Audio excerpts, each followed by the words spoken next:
ప్రకటన గ్రంథము 12వ అధ్యాయము 7వ వచనాన్ని ఒకసారి చదువుకుందాం. ఇక్కడికి వచ్చి ఆగాం మనం. ఒకసారి చదువుకుందాం. అది 12:7. అంతటా పరలోకమందు యుద్ధము జరిగాను. అంతటా అనే పాయింట్ మనం రేజ్ చేసాం. అంతటా అంటే అంతకుముందు ఏం జరిగింది? అంతటా అని అంటే అంతకుముందు ఏం జరిగింది? 5వ వచనం. అంతకుముందు ఏం జరిగింది? సమస్త జనములను ఇనుప దండముతో ఏలనై ఉన్న ఒక మగ శిశువును అనలేదు, ఒక మగ శిశువును. ఆమె కనగా ఆమె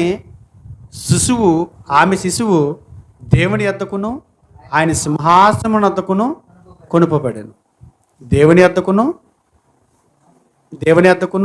ఆయన సింహాసనం యొద్దకును కొనుపబడాను. జాగ్రత్తగా మనం ఆలోచిస్తే ఈ 5వ వచనంలో 2 భాగాలు కనపడుతున్నాయి. 5వ వచనంలో 2 భాగాలు కనపడుతున్నాయి. మొదటి భాగం ఏంటంటే 5వ వచనంలో 2 భాగాలు. మొదటిది ఆయన జననం కనపడుతుంది. ఇందులో ఆయన జననం కనపడుతుందా? ఆమె కనగా అని ఉంది కదా. 2 మరణ సమాధి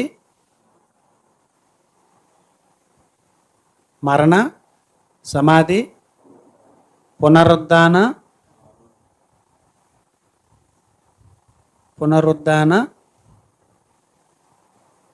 ఆరోహణం. అదే కదా కనపడుతుంది. అందులో ఏం కనిపిస్తుంది? 5వ వచనంలో సమస్త జనులను ఇనుప దండముతో ఏలనై ఉన్న ఒక మగ శిశువును ఆమె కనగా ఆమె శిశువు దేవుని యొద్దకు ఆయన సింహాసనం యొద్దకు కొనుపబడాను. మగ శిశువుని కనగా అంటే మొదటి భాగంలో యేసుక్రీస్తు వారి జననం కనపడుతుంది. 2వ దాంట్లో ఆయన మరణం, సమాధి, పునరుద్ధానం, ఆరోహణం. అంటే ఇందులో మనం ఈ 5వ వచనానికి ఆదికాండం 3వ అధ్యాయము 15వ వచనానికి ఏదో సంబంధం ఉన్నట్టు కనపడుతుంది. ఆదికాండం 3వ అధ్యాయము 15వ వచనం చూడండి. ఆదికాండం 3వ అధ్యాయం 15వ వచనానికి ప్రకటన గ్రంథము 12వ అధ్యాయము 5వ వచనానికి ఏదో సంబంధం ఉంది. ఏంటి ఆ సంబంధం? మరి నీకును స్త్రీకిని నీ సంతానమునకును ఆమె సంతానమునకు వైరము కలగజేసేదను. అంటే ఆదికాండం 3:15కి ప్రకటన 2:15కి ఉన్నటువంటి సంబంధం ఏంటంటే ఆదికాండములో ప్రారంభమైనటువంటి సంఘర్షణ శిలువ మరణం వరకు కొనసాగింది. అర్థమవుతుందా? ఆదికాండం 3వ అధ్యాయం 15వ వచనంలో ప్రారంభమైనటువంటి సంఘర్షణ ప్రకటన గ్రంథం 12వ అధ్యాయము 5వ వచనం వరకు కొనసాగుతుంది. ఆగలేదు. ఎక్కడి దాకా కొనసాగింది? శిలువ మరణం వరకు. యేసుక్రీస్తు వారి శిలువ మరణం వరకు కొనసాగింది. ప్రకటన గ్రంథం 12వ అధ్యాయం వరకు కొనసాగిందని కాదు. ఇక్కడ వచనాలు అలా ఉన్నాయి కదా. ఆదికాండంలో స్టార్ట్ అయినటువంటి ఆ సంఘర్షణ 12వ అధ్యాయం 5వ వచనం వచ్చే వరకు సాగిందని అంటే ప్రకటన గ్రంథం 12వ అధ్యాయం 5వ వచనం వరకు అని కాదు. ఇక్కడ యేసుక్రీస్తు వారి శిలువ మరణం వరకు. యేసుక్రీస్తు వారి శిలువ మరణం ఎప్పుడు జరిగింది? ప్రకటన గ్రంథం రాసినప్పుడు జరగల. రాసినప్పుడు ఇది 96లో జరిగింది. ఏది? ప్రకటన గ్రంథం. యేసుక్రీస్తు వారి శిలువ మరణం ఎప్పుడు జరిగింది? క్రీస్తకం 33వ సంవత్సరంలో, 33.5 సంవత్సరాలన్నర అప్పుడు జరిగింది. ఆ విషయాన్ని ప్రస్తావన చేస్తున్నాడు అక్కడ. ఆదికాండంలో స్టార్ట్ అయినటువంటి సంఘర్షణ యేసుక్రీస్తు వారి శిలువ మరణం దాకా కొనసాగింది. యుగాలలో, తరతరాలలో సాతాను తన యుద్ధాన్ని ఆపలేదు. వాడు కొనసాగిస్తూనే ఉన్నాడు. వాడి టార్గెట్ ఏంటంటే దేవుడు ఆయన పిల్లలే వాడి టార్గెట్. అలా కొనసాగిస్తూనే వచ్చాడు. శిలువ మరణం దగ్గరికి వచ్చేటోడికి ఏం మొదలైందో తెలుసా?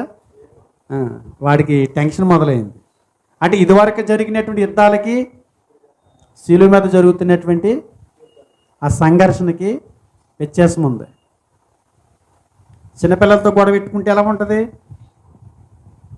చిన్నపిల్లల్ని ఏడిపించేస్తున్నాడంట ఒకడు. క్రికెట్ ఆడుకుంటుంటే అక్కడికి వెళ్ళి ఎవడేమన్నాడు, అక్కడ గ్రౌండ్లోనే క్రికెట్లో ఎవడ పాతమన్నాడు అంటున్నాడంట.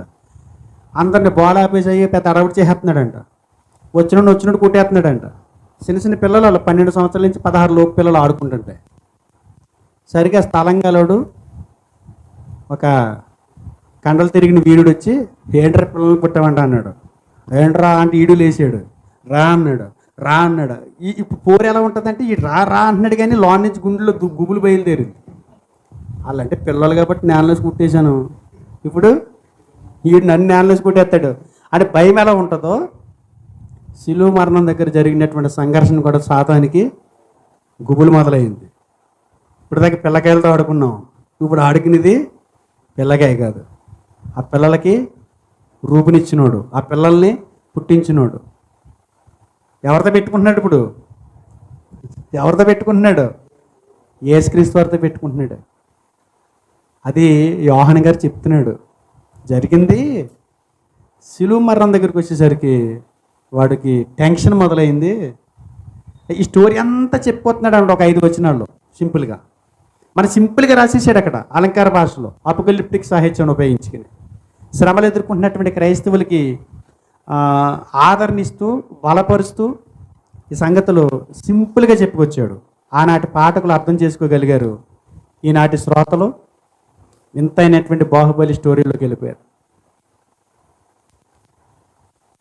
ప్రకటన 12:7 కూడా ఒకసారి చూడండి. అంతటా పరలోకమందు యుద్ధం జరిగాను అంటే అంతటా పరలోకమందు, అంతటనే పాయింట్ని మనం రేట్ చేస్తున్నాం. 5వ వచనానికి 7వ వచనానికి మధ్య ఏదో జరిగింది. 5వ వచనానికి 7వ వచనానికి మధ్య ఏదో జరిగింది.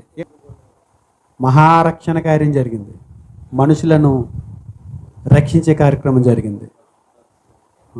ఏంట కార్యం? యేసుక్రీస్తు వారి శిలువ మరణం. యేసుక్రీస్తు వారి శిలువ మీద యేసుప్రభువు పుడితే మనకు రక్షణ కాదు, యేసుప్రభువు చనిపోతే మనకు రక్షణ కాదు, యేసుప్రభువు వారు పునరుద్ధానుడైతే మనకు రక్షణ కాదు, యేసుక్రీస్తు వారు ఆరోహణం అయితేనే మనకు రక్షణ. పరలోకానికి ఆయన రానివ్వకపోతే పాపక్షమాపణ కలుగుతుందా మనకి? అంటే ఇప్పుడు ఎవరికి డ్యామేజ్ అయింది? సాతానికి డ్యామేజ్ అయింది. మామూలు డ్యామేజ్ అవ్వలేదు.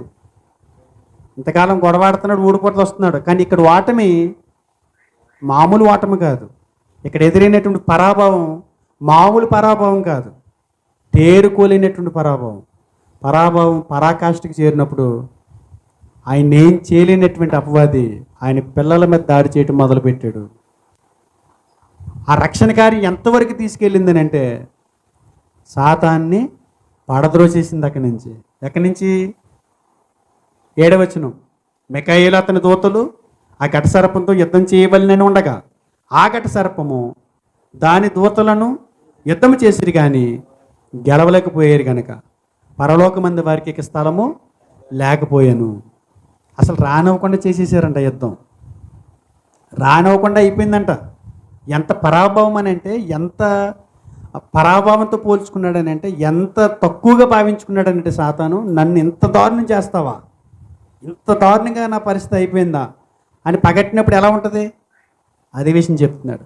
ఇప్పుడు ఇంతకీ మనం ఇందులో 2 భాగాలు చూసాం. 5వ వచనంలో 2 భాగాలు చూసాం. 1 ఆయన జననం, 2 ఆయన మరణ, సమాధి, పునరుత్థాన, ఆరోహణం. ఈ 5వ వచనంలో 2 భాగాలు చెప్తున్నాడు యోహాను గారు. మొదటి భాగాన్ని మనం ఆలోచిద్దాం. పరలోకంలో యుద్ధం అంటే ఏంటో ఇక్కడ అర్థమవుతుంది మనకి. మొదటి భాగం ఆయన జననం. యేసుక్రీస్తు వారు ఎందుకు పుట్టారు ఈ లోకంలో? యేసుక్రీస్తు వారు మానవ దేహాన్ని ధరించుకుని ఈ లోకానికి ఎందుకు రావాల్సి వచ్చింది? మానవుడిగా, దాసునిగా, రిక్తునిగా ఆ మహాలోకాన్ని విడిచిపెట్టి ఇక్కడికి ఎందుకు రావాల్సి వచ్చింది అనే దానికి చాలా కారణాలు, 55 కారణాలు మనకి బైబిల్లో కనపడతాయి స్పష్టంగా మనం చదివితే. అందులో ఒక బలమైనటువంటి కారణాన్ని ఏ ప్రకటన గ్రంథం రాసినటువంటి యోహాన్ గారు ఎవరైతే ఉన్నాడో ఆ యోహాన్ గారే చెప్పాడు యేసుప్రభు ఈ లోకానికి ఎందుకు వచ్చాడు. ఒకసారి అక్కడికి వెళ్దాము. యోహాన్ రాసిన మొదటి పత్రిక, యోహాన్ రాసిన మొదటి పత్రిక. యేసుక్రీస్తు వారు ఎందుకు మానవుడిగా ఇక్కడ జన్మించాల్సి వచ్చింది? 3వ అధ్యాయము 8వ వచనం. అపవాది మొదటి నుండి పాపం చేస్తున్నాడు కనుక పాపం చేయవాడు అపవాది సంబంధి. అపవాది యొక్క క్రియలను లయపరుచుటకే దేవుని కుమారుడు ప్రత్యక్షమాయను.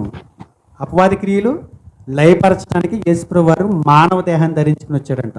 మరొక భాషలో చెప్పాలంటే, మనకు అర్థమయ్యే భాషలో చెప్పాలంటే, మానవాళిని సాతాను నుంచి విడిపించడానికే ఈ రక్త మాంసాలు ఆయన కూడా పాలువాడయ్యాడంట. ఈ రక్త మాంసాలు ఆయన కూడా ధరించుకున్నాడంట. మరొక రకంగా చెప్పాలంటే ఈ లోకంలో జన్మించాడంట.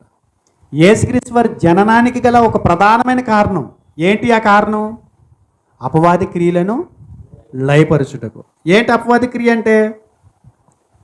అపవాది క్రియ అంటే మనుషుల్ని పాపులు బంధించటం. అపవాది క్రియ అంటే మనుషుల్ని పాపులు బంధించడమే కాదు, ఆ పాపుల వారు మారకుండా చనిపోవాలి. ఇది ఎవరి క్రియ? అపవాది క్రియ. మరణించడమే కాదు, అట్నుంచి వాళ్ళు నరకానికి పోవాలి. ఇది సాతాని క్రియ.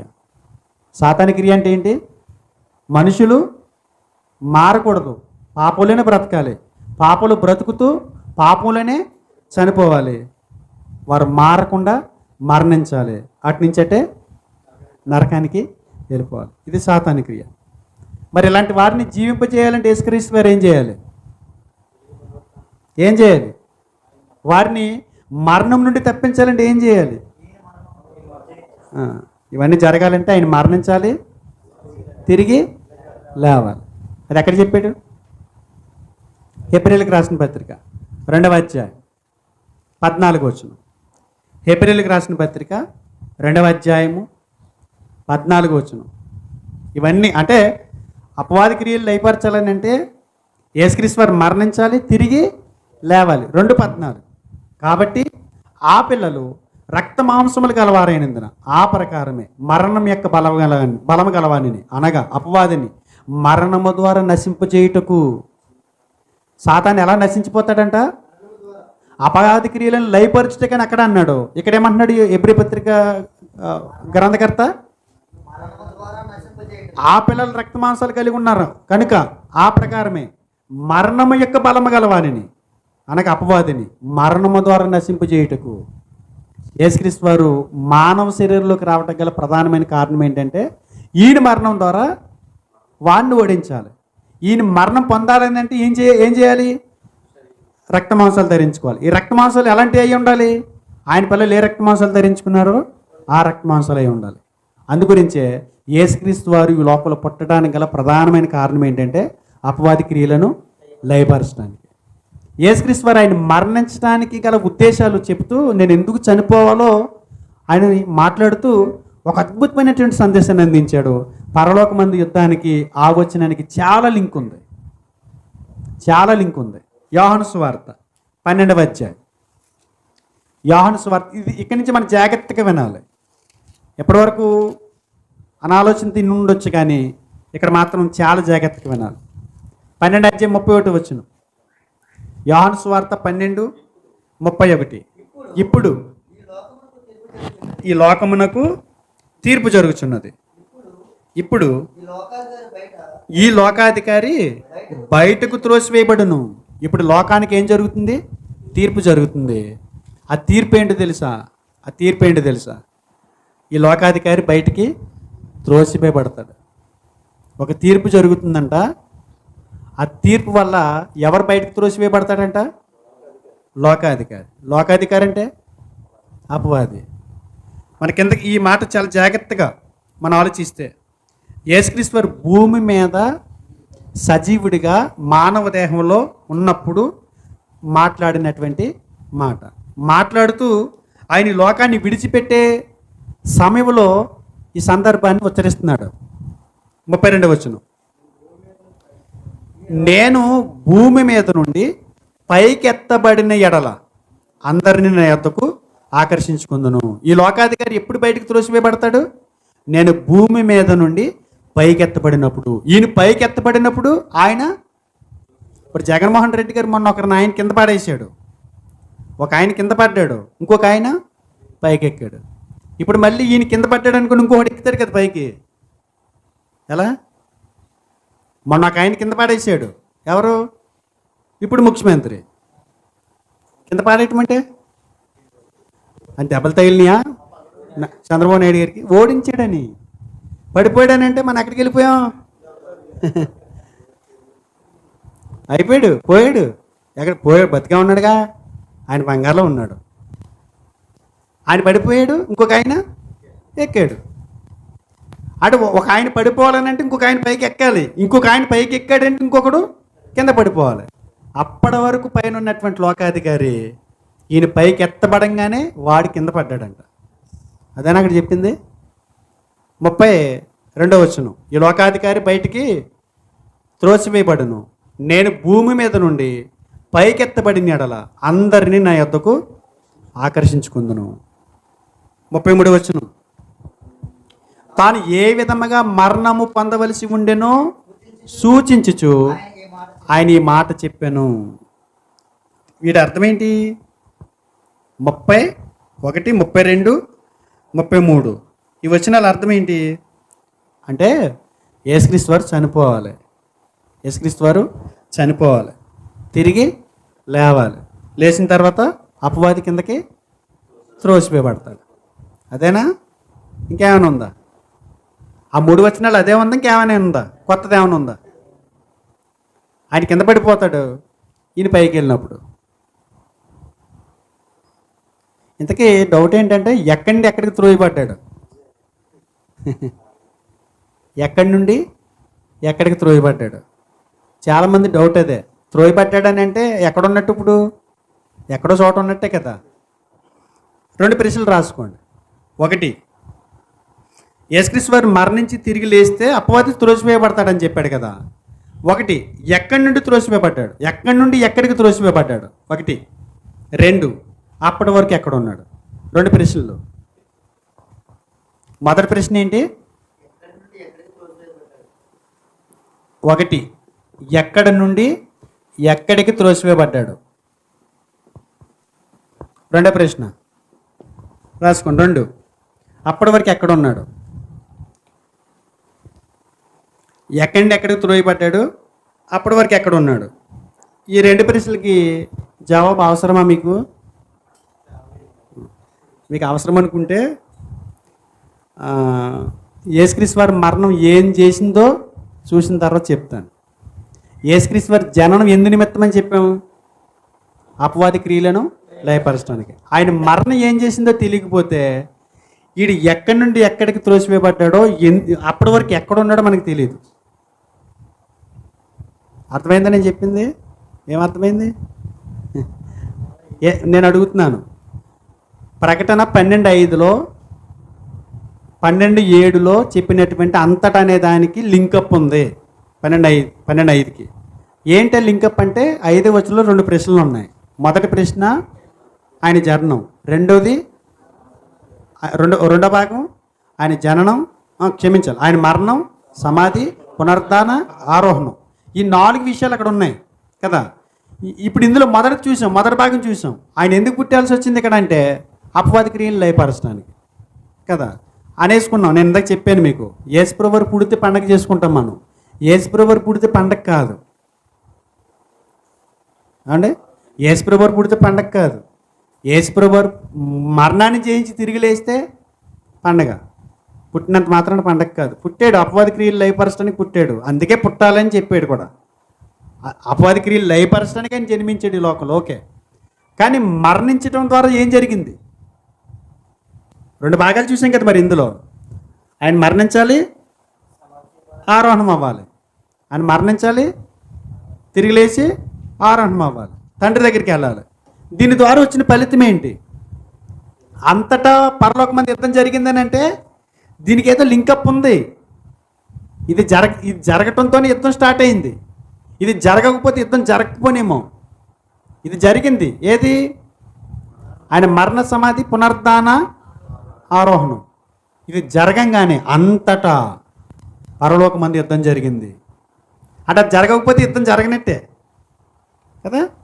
చూద్దాం ఒకసారి ఆయన మరణం ద్వారా ఏం జరిగిందని అంటే ప్రపంచాన్ని నాశనం వైపు నడిపిస్తున్నటువంటి ఒక దుష్ట శక్తి, ఒక భయంకరమైనటువంటి శక్తి యేసుక్రీస్తు వారు శిలువ మరణం ద్వారా ఓడిపోయాడు.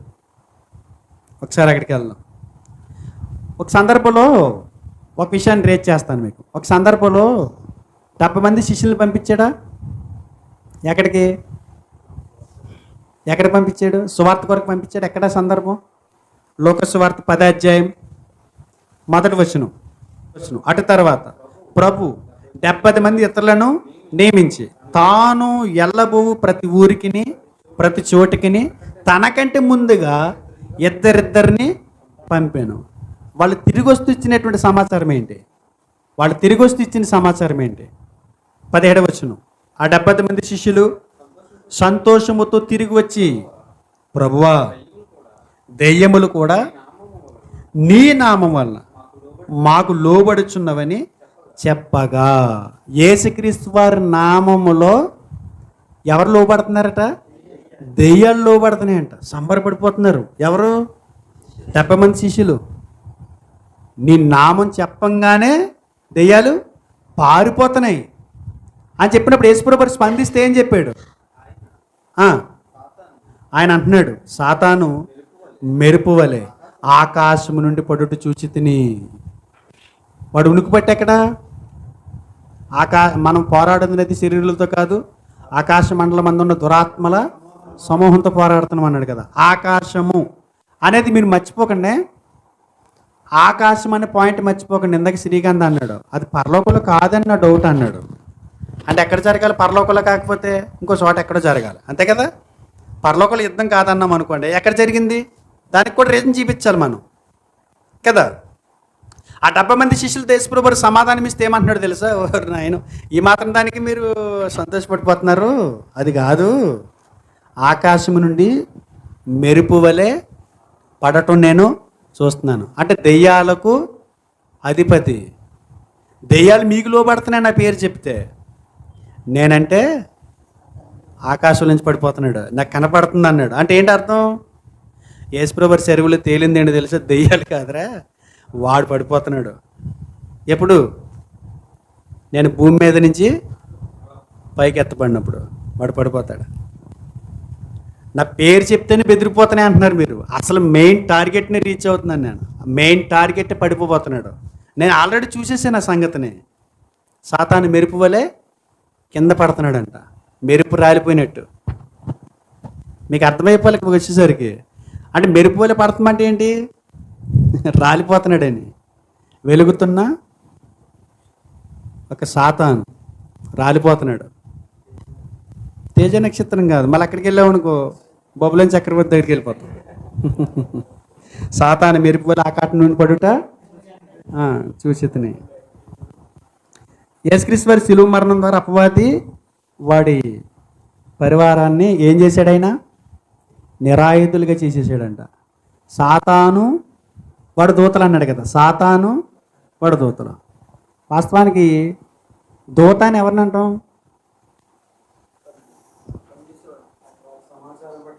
సమాచారం పట్టుకెళ్ళివ్వండి కదా. యాజకులు దేవునికి ఏమవుతారు? దూతలేనా? ప్రవక్తలు ఆయనకి ఏమవుతారు? దూతలేనా? దూతలంటే ఏంటి చెప్పాలి? ఇక్కడ సాతాను ఘట సర్పం వాడు దూతలు అన్నారు కదా. ఘట సర్పం అంటే సాతాను, వాడు దూతలంటే దేవుని దగ్గర ఉన్నటువంటి కోటాను కోట్ల దేవదూతలు పక్కకి తిరిగిపోయారని మీరు వెళ్ళిపోతారని మళ్ళీ పాయింట్ రీచ్ చేయాల్సి వచ్చింది.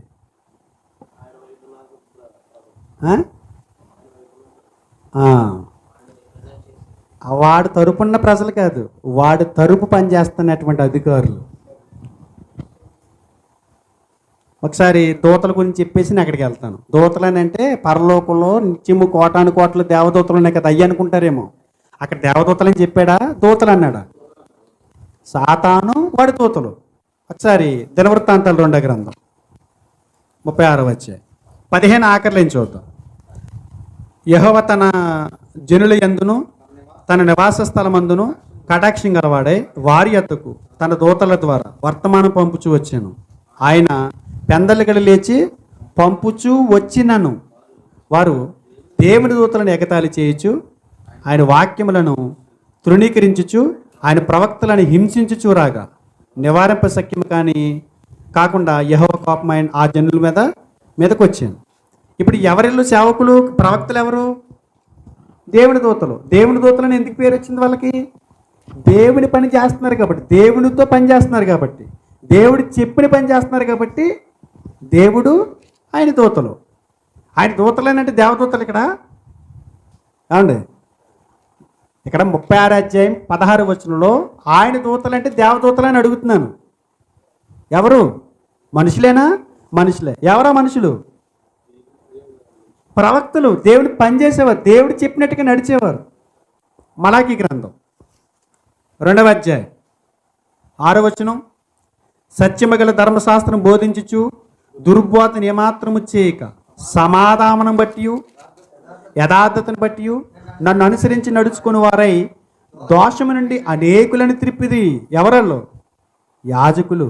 యాజకులు సైన్యములకు అధిపతికి యెహోవా దూతలు. యాజకులు ఎవరంట? సైన్యములకు అధిపతియగు యెహోవా దూతలంట. అంటే ఎవరెళ్ళు? దూతలు కదా, రెక్కలు ఉన్నవా? కెరూబులు కదా, శరాపులు కదా, మరి ఎవరెళ్ళు? దేవుని పక్షంగా పనిచేసే దూతలు, యాజకులు, ప్రవక్తలు. వారిని ఎలా పోల్చాడు? దూతలను. ఇప్పుడు ఘట సర్పం వాడు దూతలు అనేదానికి ఏమైనా తీసుకున్నారు? దేవదూతలు. అక్కడ దేవదూతలు అని చెప్పలేదు, మీరు జాగ్రత్తగా చూడండి. ప్రకటన గ్రంథం 12:7లో దూతలని ఉంది, దేవదూతలని లేదు. జాగ్రత్తగా ఆలోచించండి. అతని దూతలు, వాడు దూతలు. వాడు దూతలు ఎవరింతకి? చూద్దాం అదే చూద్దాం. శ్యామన్న డౌట్లు పడ్డారు, ఎర్రబాబి దూతలు ఎంతగానే అన్నట్టుగా. ఎవరా దూతలు? దేవుని దూతలు ఎవరు చెప్పండి? యాజకులు, ప్రవక్తలు. అంటే దూతలంటే ఇదివరకు భాషా శైలి అదే కదా. నా దూతను పంపించానంటే, రాయిబారిని పంపించాను అని అంటే నేను సంవత్సరించి పంపించాను, నా తరపున పనిచేసేవాడు అని అర్థం. అపవాది వాడి పరివారం. కొలసీలకు రాసిన పత్రిక 2వ అధ్యాయం 13 నుంచి 15 వరకు చదువుతారా? మరియు అపరాధం వలనను శరీరమందు సున్నతి పొందక యుండుట వలనను మీరు మృతులై ఉండగా దేవుడు రాతరూపకమైన ఆజ్ఞల వలన మన మీద రుణముగాను మనకు విరోధముగాను ఉండిన పత్రమును మేకులతో సిలువకు కొట్టి దాని మీద చీవరాతను తుడిచివేసి మనకు అడ్డం లేకుండా దానిని ఎత్తివేసి మన అపరాధములన్నిటిని క్షమించి. అంటే ఇవన్నీ ఎప్పుడు జరుగుతున్నాయి? యేసుక్రీస్తు వారి సిలువ మీద ప్రాణం పెట్టినప్పుడు, సిలువ త్యాగం చేసినప్పుడు ఏం జరుగుతుంది? సిలువ మీద ఏం చేశాడు ఆయన? ధర్మశాస్త్రాన్ని కొట్టేశాడు. సిలువ మీద ఏం చేశాడు ఆయన? దేవుని చీవరాతను తుడిచివేసేసాడు. సిలువ మీద ఏం చేశాడు ఆయన? అది మన మీదకి అడ్డం లేకుండా చేసేసాడు. సిలువ మీద ఏం చేశాడు అంటే మన అపరాధాలన్నింటినీ క్షమించాడు. ఆయనతో కూడా మనల్ని జీవింపజేశాడు. ఆయన ప్రధానులను, ఎవరిని? ఆయన ప్రధానులను, అధికారులను నిరాయుధులుగా చేసి సిలువ చేత జయోత్సవముతో వారిని పట్టి తెచ్చి బాహాటముగా వేడుకకు కనపరిచాను. సిలువ చేత జయోత్సవముతో వారిని పట్టి తెచ్చి ఏం చేశాడంట? ఆయన బాహాటంగా వేడుక కనపరిచాడంట. సిలువ మరణం ద్వారా, ఆయన పునరుద్ధరణం ద్వారా వాళ్ళందరిని ఏం చేశాడు? నిరాయుధులను చేశాడంట. ఎవరాళ్ళు ఇంతకీ? ఎవరెవరని చెప్పాడు ఇక్కడ? ప్రధానులు, అధికారులు. సాతాను వెనక పనిచేస్తున్నటువంటి ప్రధానులు, అధికారులు. అది ఎవరు చెప్పారు తెలుసా? యేసు ప్రభువు చెప్పాడు, నేను చెప్పడం కాదు. సాతాను దూతలు ఎవరు అనుకుంటున్నారు? అధికారులు, ప్రధానులు. ఎవరు అధికారులు? రోమా సామ్రాజ్యపు అధికారులు. ఎవరో ప్రధానులు? యోధా మతాన్ని అవలంబించేటువంటి ప్రధానులు, ప్రధాన యాజకులు, ప్రధాన శాస్త్రులు. వీళ్ళందరూ కూడా సాతానుతో ఏకమై వచ్చాడు యుద్ధానికి. వీడికి వాళ్ళకి అయిపోయింది అంటున్నాడు. వాడు దూతలు నేను చెప్పింది కాదు సుమి, దేవుడే యేసుప్రభువు వారు స్వయంగా చెప్పాడు ఇది. ఒకసారి అక్కడికి వెళ్దాం. లోకాసు వార్త 22 అధ్యాయం. ఎవరు ఈ అధికారులు, ఎవరు ఈ ప్రధానులని మీరు ప్రశ్న రాసుకుంటే మీకు అర్థమవుతుంది. ఎవరు ఈ అధికారులు, ఎవరు ఈ ప్రధానులు. 22:53 లోకాసు వార్త 22:53. అమ్మా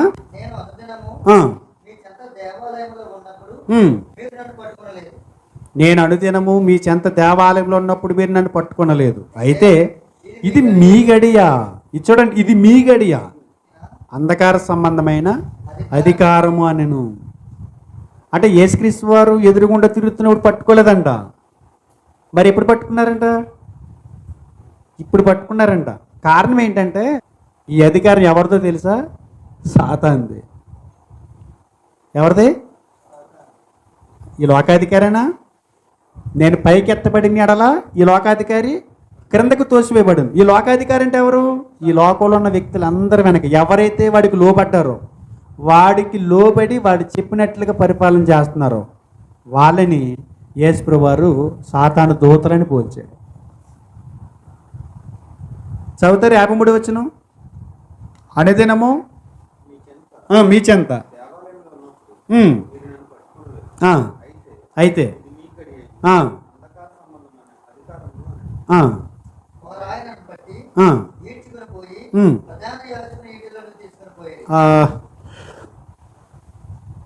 యాభై 53 వచ్చినమే కదా. 54. వారు ఆయనను పట్టి ఈడ్చుకుని పోయి ప్రధాన యాజకుని ఇంట్లోనికి తీసుకుని పోయేరి. ఈ సందర్భాలు మీకు ఏమర్థమవుతుంది? అంధకార సంబంధమైన అధికారం కింద పనిచేస్తున్నది ఎవరు? ప్రధానులు, అధికారులు, యాజకులు కాదు. అంటే ఇదంతా ఈ ట్రూప్ అంతా కూడా యేసుక్రీస్తు వారిని పట్టుకున్నారంటే కారకులు ఎవరు? సాతాను సంబంధులు. సాతాను డైరెక్ట్గా వచ్చి పట్టుకుంటాడేంటి? ఇలా కౌగిలించుకుంటాడు, అలా యేసుక్రీస్తు వారిని సంఖ్యల నుంచి తీసిపోతాడేంటి? వాడికి అనుసరులు ఉన్నారు ఇక్కడ. లేనిపోని నేరాలు మోపారు, లేనిపోని సాక్ష్యాలు పుట్టించారు, లేనిపోని నిందలేశారు. యేసుని సిలువ వేయండి, బరబ్బాని విడవండి అన్నారు. దీని అంతటికి కారకుడు ఎవరనంటే సాతాను. వాడు అనుసర వర్గంతో జరిగించుకున్నాడు ఇదంతా కూడా. యేసుప్రభువు వారు ఎప్పుడైతే నేరారోపణ చేయబడి సిలువ మరణం ఎక్కాడో వాళ్ళందరూ ఏమయ్యారంట? నిరాయుధులు అయిపోయారంట. అంటే ఆయన మరణం ఆయనకి ముగింపు కాదు. ఆయన మరణం ఆయనకి ముగింపు కాదు, సాతానికి ముగింపు. సాతాను అనుకున్నాడు, సంబరపడిపోయాడు, అయిపోయింది అనుకున్నాడు, గొడవ వదిలిందిరా అనుకున్నాడు. గొడవ వదిలిందరానికి వెనక్కి తిరిగేదోడికి వీడికి పెద్ద గొయ్యి ఉంది. అందరూ ఎవరెవరు పడ్డారు? ఆయన రక్తం మా మీద, మా పిల్లల మీద పడమని కోరుకున్నారు. వాళ్ళు ఎక్కడికి పోయారు? అంటే ఏమర్థమవుతుంది మనకి? యేసుక్రీస్తు వారి సిలువ మీద ఎప్పుడైతే చనిపోయాడో సాతాను ఓడిపోయాడు, తుత్తినీలుగా ఓడిపోయాడు. ఏమనాలి ఇప్పుడు? అడే ఏమనుకున్నాడు? నేను జయించేసాను అనుకున్నాడు, నాది విజయం అనుకున్నాడు, సంబరాలు చేసుకుందాం అనుకున్నాడు. సంబరాలు అంబరానికి వెళ్ళి లోపే కిందకి పోయాడంట. అంతటా పరలోకం మందు ఎంతటా వీడి దూతల్ని యేసుక్రీస్తు వారి సిలువలో ఓడించాడు. ఒకప్పుడు యేసుప్రభువు వారి మీద నేరం మోపారు ఎవరు? వాడు దూతలు. ఒకప్పుడు దేవుని పిల్లల మీద నేరం మోపాడు ఎవరు? సాతాను. ఎవరి మీద నేరం మోపాడు చెప్పాలి? యోబు, యెహోషువ, ఇంకా మన సహోదరుల మీద నేరం మోపువాడైన అపవాది. నేరాలు మోపుకుంటే వెళ్తాం పని. ఇప్పుడు ఏమయ్యారు చెప్పాలి? యేసుప్రభువు వారి సిలువ మరణం ద్వారా ఏమయ్యారు? వాళ్ళకి చాయిస్ లేదు. పరలోక మంది వారికి ఇక స్థలం లేదంటే పరలోకమందు వారికి స్థలం లేదంటే అర్థం ఏంటి? ఇక్కడే కదా మనం ఆ రెండు ప్రశ్నలతో నాపినట్టున్నాం. ఎక్కడి నుండి ఎక్కడికి త్రోసివేయబడ్డాడు, అప్పటి వరకు ఎక్కడ ఉన్నాడు? ఇదేనా మన ప్రశ్న? ఇప్పుడు ఎప్పుడైతే యేసుక్రీస్తు వారు శిలువ మరణం పొందాడో ఎవరు త్రోసివేయబడినట్టు? సాతాను త్రోసివేయబడినట్టు, వాడు దూతలు త్రోసివేయబడినట్టు. ఘట సర్పం ఎవరు తెలుసు మీకు? వాడు దూతలు ఎవరు? వాడు దూతలు ఎవరు? 3 కోట్ల మందా? 3 కోట్ల మంది దేవదూతలా? మరెవరు? వాడి పక్షాన్ని పనిచేసినటువంటి రాజులు, అధికారులు, చక్రవర్తులు. 12:8 ప్రకటన 12:8. ఆ ఘట సర్పము దాని దూతలు యుద్ధము చేసిరి కానీ గెలవలేకపోయారు. గెలవలేకపోయారు కాబట్టి వారికి ఇక స్థలము లేదంట. వారికి ఇక స్థలము లేదంట. ఇది చాలామంది అనుకున్నారు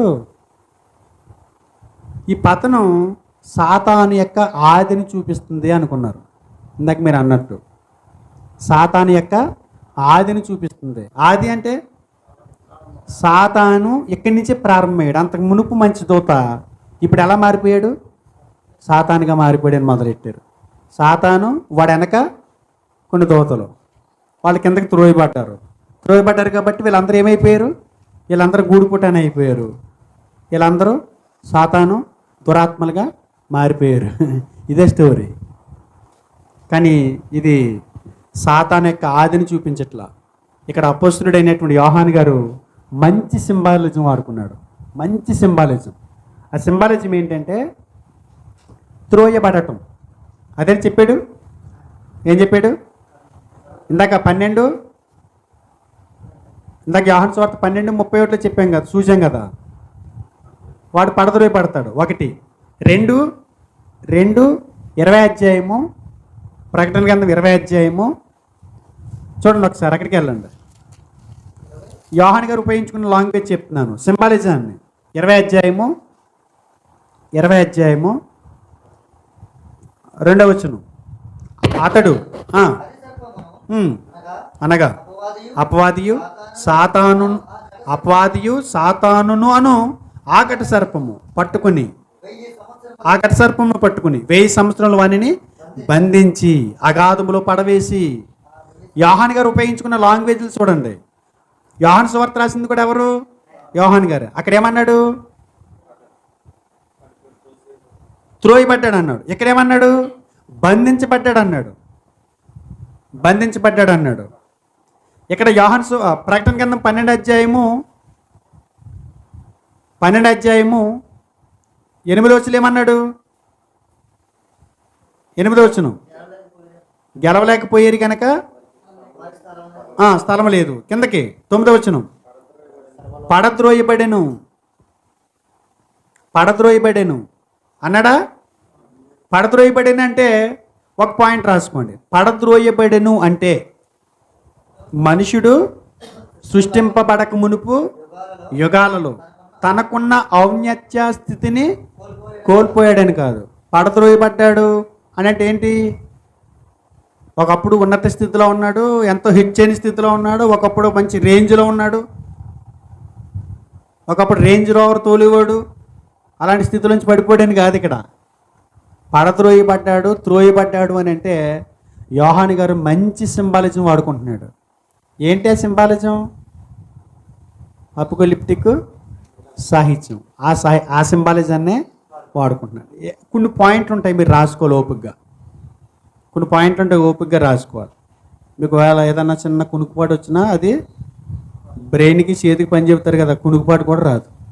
రాసుకోండి. ఒక మొదటి పాయింట్ ఏంటి? త్రోయబడటం, బంధింపబడటం అంటే 1, ఈ సంఘర్షణలో అపవాది ఓడింపబడటం, మనుషులపై తన దౌర్జన్యపు వశపరుచుకునడం నుండి పడద్రోయబడ్డాడు.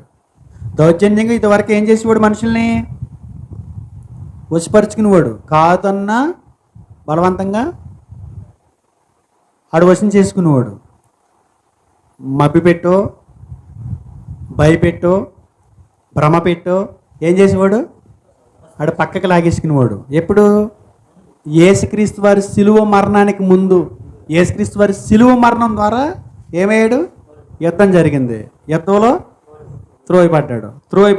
త్రోయబట్టం అంటే ఏంటి? ఇది వరకున్న స్వాధీనపరుచుకునే అలాంటి పరిస్థితుల నుంచి బయటకు వచ్చేసాడు. అంటే ఇంక 2 పాయింట్లు చెప్తాను, మీకు అర్థమవుతుంది. ఒక్కొక్క పాయింట్ మీరు వింటే త్రోయబడటం అంటే ఇదా, సింబాలజీ మీద అనిపిస్తుంది. 2వ పాయింట్, మానవ జాతి మీద అపవాది అధికారం తగ్గించబడిందని ఈ సింబాలజీ చెబుతుంది. అధికారం తగ్గించబడిందా, అధికారం లేకుండా చేయబడిందా? తగ్గించబడిందంటే ప్రభావం తగ్గింది, కానీ చేయటం మాండవు. ప్రభావం చేస్తాడు, కానీ ఉదాహరణకి మీకు చెప్తాను. ఒక కుక్క ఉండేదండి, భయంకరమైన కుక్క అనమాట. ఆల్సేషన్ పెద్ద ఇల్లు ఉంది నాకు. ఆ ఇల్లు చుట్టూ ప్రహరీ గోడ ఉంది, 2 ఎకరాలు. ఆ 2 ఎకరాల్లో ఒక 4 సెంట్లు ఇల్లు కట్టుకున్నాను. నాకు భయం వేసి ఒక కుక్కను వదిలేను. అది ప్రహరీలోనే తిరిగేది. అందుకే కింద పక్కన బోర్డు పెట్టాను, ఎక్కడ? కుక్క ఉన్నది జాగ్రత్త అని. అంటే ఏంటి అర్థం? లోనికి వెళ్ళావా బోరట్టుకుంటుందని. నేనేం చేశానంటే ఆ కుక్కని గొలుసేసి కట్టేశాను. కుక్క ఉన్నది జాగ్రత్త అని పెట్టొచ్చా బోర్డు? ఉందగా లోన. అంటే ఇప్పుడు ప్రమాదం ఎవరికి? దగ్గరికి వెళ్ళినోడికి ప్రమాదం. అది నీ దగ్గరికి రాదు, నువ్వు దాని దగ్గరికి వెళ్ళి ప్రమాదంలో పడతావని. యేసుక్రీస్తు వారి శిలువ మరణం ద్వారా వాడి ప్రభావం అంతా తగ్గిపోయింది. నువ్వు వెళ్ళి దొరకాలి తప్పటికి వాడిని దగ్గరికి వచ్చి పని కట్టినేమీ చేయలేడు అని చెప్తున్నాడు. త్రోయబడ్డాడు అని. శిలువ మరణం మనకు అంత శక్తినిచ్చిందంట, అంత బలాన్ని ఇచ్చిందంట. ఆడి ప్రభావం తగ్గిపోయిందంట. నువ్వు వెళ్ళాని కౌగిలించుకోవాలి తప్ప ఆడు వచ్చి నిన్ను కౌగిలించుకోడంట. అదే చెప్తున్నాడు. బంధింపబడటం అనేటువంటి పదానికి గ్రీకులో వచ్చినటువంటి అర్థం ఏంటంటే, బంధింపబడుట అనే పదం ఉంది కదా, లేకపోతే త్రోయబడుట అనే పదం ఉంది కదా. ఈ పదాలకి గ్రీక్ బైబిల్లో ఉన్న అర్థం అద్భుతమైనటువంటి అర్థం ఉంది. ఇక్కడ మనం ఇలా డైరెక్ట్గా చదివేసి మరి యేసుప్రభువు శిలువ చనిపోయినప్పుడు వాడు మొత్తం ఓడిపోవాలి కదా అని ప్రశ్నిస్తారు. కానీ గ్రీక్ బైబిల్ అలా లేదంట. ఏముందంట? పనికి రాకుండా చేయు, పని చేయలేనట్టు చేయు అనేటువంటి పదాలు లేవంట. అంటే ఉదాహరణకి ఇది ఉంది, నేను గట్టిగా పీల్చేసాను దీన్ని, ఇందులో ఇంకిని గట్టిగా పీల్చేసి ఊసిపడేయాను ఇంకిని. ఇప్పుడు ఇంకి రాస్తుందా? అంటే ఇప్పుడు ఏమైంది? ఇది మొత్తం పనికిరానికి పోయింది. అలా కాకుండా అని ఉద్దేశాలు పాడేస్తే కాసేపు రాస్తే రాయలేదు, తర్వాత మళ్ళీ కాసేపు మూత పెట్టి మళ్ళీ రాస్తే రాసింది. అంటే మొత్తం పనికి రాకుండా చేయటం కాదంట యేసుప్రభువు బంధించడం అంటే. యేసుప్రభువు త్రోసేయటం అని అంటే, పరలోకం నుంచి త్రోయబడటం అంటే మొత్తం అర్థం అది కాదంట. ఏంటి మరి? అధికారం తగ్గింది, వాడి హక్కులు తగ్గినాయి, వాడి చలాయింపు పెత్తనపు ఆ పెత్తందారి విధానం ఏదైతే ఉందో అది తగ్గిపోయిందంట. నువ్వు అవకాశం ఇస్తే వాళ్ళు దొరుకుతారు తప్ప వాడు నీ మీదకి వచ్చి పెత్తనం చేసేది ఏమీ లేదంట. సేమ్ ఇదే పదం అపొస్తలుడైన పౌలు చోట వాడుకున్నాడండి. అపొస్తల కార్యములు 28వ అధ్యాయం 20. ఈ హేతువు చేతనే మిమ్మల్ని చూచి మాట్లాడవాలనని పిలిపించి తిని ఇశ్రాయేలు యొక్క నిరీక్షణ కోసము ఈ గొలుసులతో కట్టబడి ఉన్నానని వారితో చెప్పాను. దేంతో కట్టబడ్డాడంట? గొలుసులతో కట్టబడ్డాడంట. ఎవరు? అపవాది గారి కాదు కడుతుంది ఇక్కడ. పౌలు గారు ఏం చేయబడ్డాడు? బంధించబడ్డాడు. పూర్తిగానా? ఓ చోట అన్నాడు ఏమని? వాక్యం బంధింపబడదు, నేను ఆగుతానంతే. వాక్యం ఆగదు, వాక్యం జరుగుతూనే ఉంటుంది. అంటే బంధింపబడటం అంటే ఏంటి? దానికి ఒక పరిధి ఉంది. ఉదాహరణకి భర్తకి ఎవరు బద్దురాలు? అక్కడ కూడా ఇదే పదం వాడాడంట. ఒకసారి అక్కడికి వెళ్దాం. రోమపత్రిక 7వ అధ్యాయం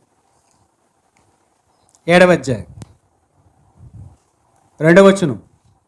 భర్త గల స్త్రీ భర్త బ్రతికున్నంత వరకే ధర్మశాస్త్రం వలన అతనికి బద్ధురాలు కానీ భర్త చనిపోయిన ఎడల భర్త విషయమే ధర్మశాస్త్రం నుండి ఆమె విడుదల పొందును.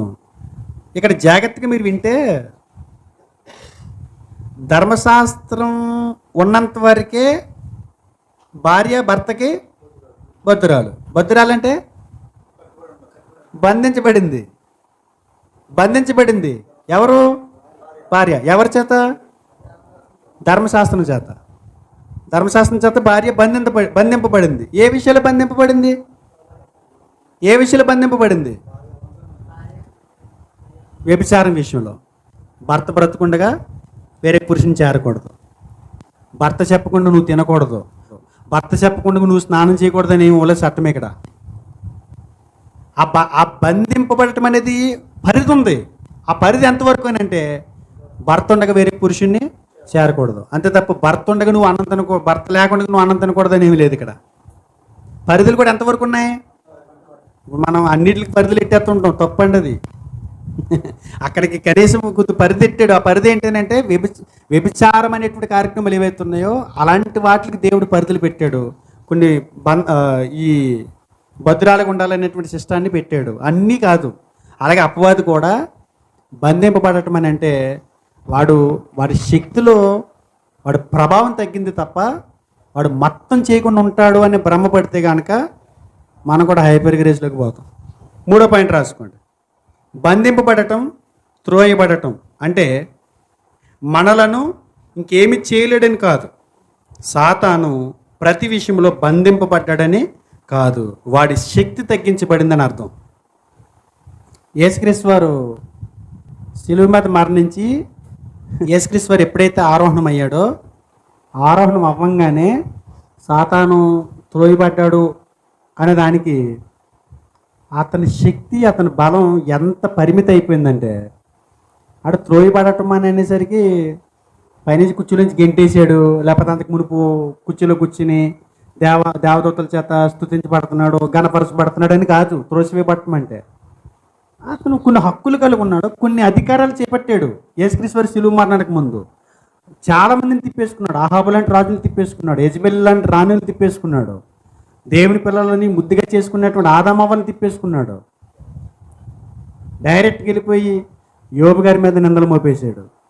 యెహోషువ ఇశ్రాయేలు ప్రజల్ని ఆ మందిని కట్టడానికి ప్రేరేపించి తనకున్న ఆస్తి అంత ఇచ్చేసి చేతిలో చిల్లు గవలాకనిగా ఇలా నుంచుని తన జీతం తన ఆస్తులు అన్నీ ఇచ్చేసి ఒట్టి చేతులు నుంచుంటే యెహోషువ గురించి అక్కడికి వెళ్ళి దేవుడి దగ్గరికి బోలని కారణాలు చెప్పాడు. ఏది చూసి మురికి బట్టలు అన్నాడు, మురికి బట్టలతో నుంచున్నాడు చూడు యెహోషువ అన్నాడు. అలాంటి నిందలు మోపేసాడు ఒకప్పుడు. ఇప్పుడు మోపమానండి, ఇప్పుడు చెప్పమానండి. ఎందుకని? యేసు రక్తం మనం తప్పిస్తూనే ఉంది. ప్రభావం తగ్గిపోయింది. యేసుక్రీస్తు వారి ప్రాణం ఎప్పుడైతే పెట్టాడో, పవిత్రమైన రక్తాన్ని ఎప్పుడైతే చిందించాడో, ఆ చిందించబడిన రక్తం యేసుక్రీస్తు వారు ఆరోహణం అవ్వగానే మనం నీతిమంతులుగా తీర్చింది. ఆయన ఆరోహణం అవ్వకపోతే నీతిమంతులు కావు. మనం గతంలో చెప్పాను మీకు, పాత నిబంధనలో బలిస్తారు. ఒక వ్యక్తి తరపుని యాజకుడు బలి ఇచ్చేవాడు. ఆ బలి ఇవ్వబడినటువంటి ఆ బలి పశువు ఏ వ్యక్తి కొరకైతే ఏ వ్యక్తి పాపాల కొరకే బలి అర్పించారో ఆ వ్యక్తి పాపాలు క్షమించబడ్డాయని చెప్పడానికి పరలోకం నుంచి దేవుడు అగ్నిని పంపించి ఆ బలి పశువుని దహించి వేసి బూడిద చేసేసేవాడు. అతని తరపున నడిపించబడింది బలిని నేను అంగీకరిస్తున్నానని. ఎవరైతే యేసుక్రీస్తు వారు చెంతకొచ్చి ఆయన రక్తాన్ని ఆశ్రయిస్తారో, ఆయన రక్తాన్ని ఆశ్రయించిన ప్రతి వ్యక్తి యొక్క పాపాలు క్షమించబడ్డాయి అని చెప్పడానికి యేసుక్రీస్తు వారిని మృతుల్లో నుంచి పైకి లేపాడు దేవుడు. ఆయన లేపబడకపోతే కనుక మనం నీతిమంతులమే కాదు. ఇప్పుడు నీతిమంతులు అయ్యాం. ఇప్పుడు ఏం చెప్తాడు అక్కడికి వెళ్ళి? అన్నీ పోనీ చాలా బాధేస్తుంది. వెళ్ళిపోతాడు, వెళ్ళిపోతాడు రమేష్ గురించి, గబగబా వెళ్ళిపోతాడు శ్రీకాంత్ గురించి, గబగబా వెళ్ళిపోతాడు స్టీఫెన్ పాల్ గురించి కారణాలు చెప్పడానికి. ఇప్పుడు అవేమి ఏడుతున్నాడు. ఇప్పుడు ఏం చేయాలి? అక్కడికి వెళ్ళి కారణాలు చెప్పడానికి లేదు. ఇప్పుడు ఏం చేయాలి? ఒక్కొక్కడిని ఏమైనా సరే పగ తీర్చుకోవాలి మీద. కొన్ని పాయింట్లు రాసుకోండి. 3వ పాయింట్ రాశారు కదా, ఏమి రాశారు? అతని శక్తి తగ్గించబడింది. ఇందులో ప్రభు ప్రభు సాతానుని పరిమితి చేశారు. అవునా? ఏం చేశాడు ఆయన? గొలిచేసి కట్టేశాడు. నువ్వు గొలిచేసి కట్టేసిన కుక్క దగ్గరికి నువ్వు వెళ్ళాలి, అది నీ దగ్గరికి రాదు. ఎలా కట్టేశాడు చెప్తాను మీకు, ఎలా కట్టేశాడు గొలిచేసి చెప్తాను మీకు. రాసుకోండి. ఒకటి ఏబిసిడి అని కింద రాసుకోండి, ఏబిసిడీలు రాసుకోండి. ప్రభు సాతానును పరిమితి చేశారు. ఇందులో వాడు వాక్యాన్ని నాశనం చేయలేడు, వాడు వాక్యాన్ని నాశనం చేయలేడు. మతోన్మాదులు ఎంతమంది మీ దగ్గరికి వచ్చి సువార్త చేయొద్దని అన్నా మిమ్మల్ని ఆపగలడేమో కానీ వాక్యాన్ని ఇంకొకళ్ళు ఎవరు చెప్పేస్తారు. ఒకటి, వాడు వాక్యాన్ని నాశనం చేయలేడు. పేతురు రాసిన మొదటి పత్రిక 1వ అధ్యాయం 25వ వచనం, తిమోతికి రాసిన 2వ పత్రిక 2వ అధ్యాయము 9వ వచనం. బి, వాడు సంఘాన్ని నాశనం చేయలేడు. ఏమి రాశారు? నాశనం చేయగలరా? వాక్యం నిరంతరం నిలుస్తుందని చెప్పాడా? వాడు సంఘాన్ని నాశనం చేయలేడు. మత్తయి సువార్త 16:18, తిమోతి 2వ పత్రిక 2:9. సి, క్రైస్తవులను హింసించడంలో వాడు పరిమితి చేయబడ్డాడు. క్రైస్తవులను హింసించడంలో వాడు పరిమితి చేయబడ్డాడు. కొరింథీయులకు రాసిన మొదటి పత్రిక 10:13. శ్రీరామ్ చదువుతావు అది? కొరింథీయులకు రాసిన మొదటి పత్రిక 10:13. సాధారణంగా మనుషులకు కలుగు శోధన తప్ప మరి ఏది మీకు సంభవింపలేదు. కొరింథీ మొదటి పత్రిక 10:13. పేతురు రాసిన 2వ పత్రిక 2:9 చదువు శ్రీరామ్. భక్తులను శోధనలో నుండి తప్పించుటకును. వాడు ఒకవేళ శోధించినా ఎంతవరకు శోధిస్తాడు అంటే రాశారా? ఎవరు రాశారు? రెండోది సిఏ కదా అది. ఎలా పరిమితి చేయబడ్డాడు? వాడు శోధింపగలిగినంతకంటే ఎక్కువ శోధించలేడు. వాడు అంతకంటే ఎక్కువ శోధించలేడు.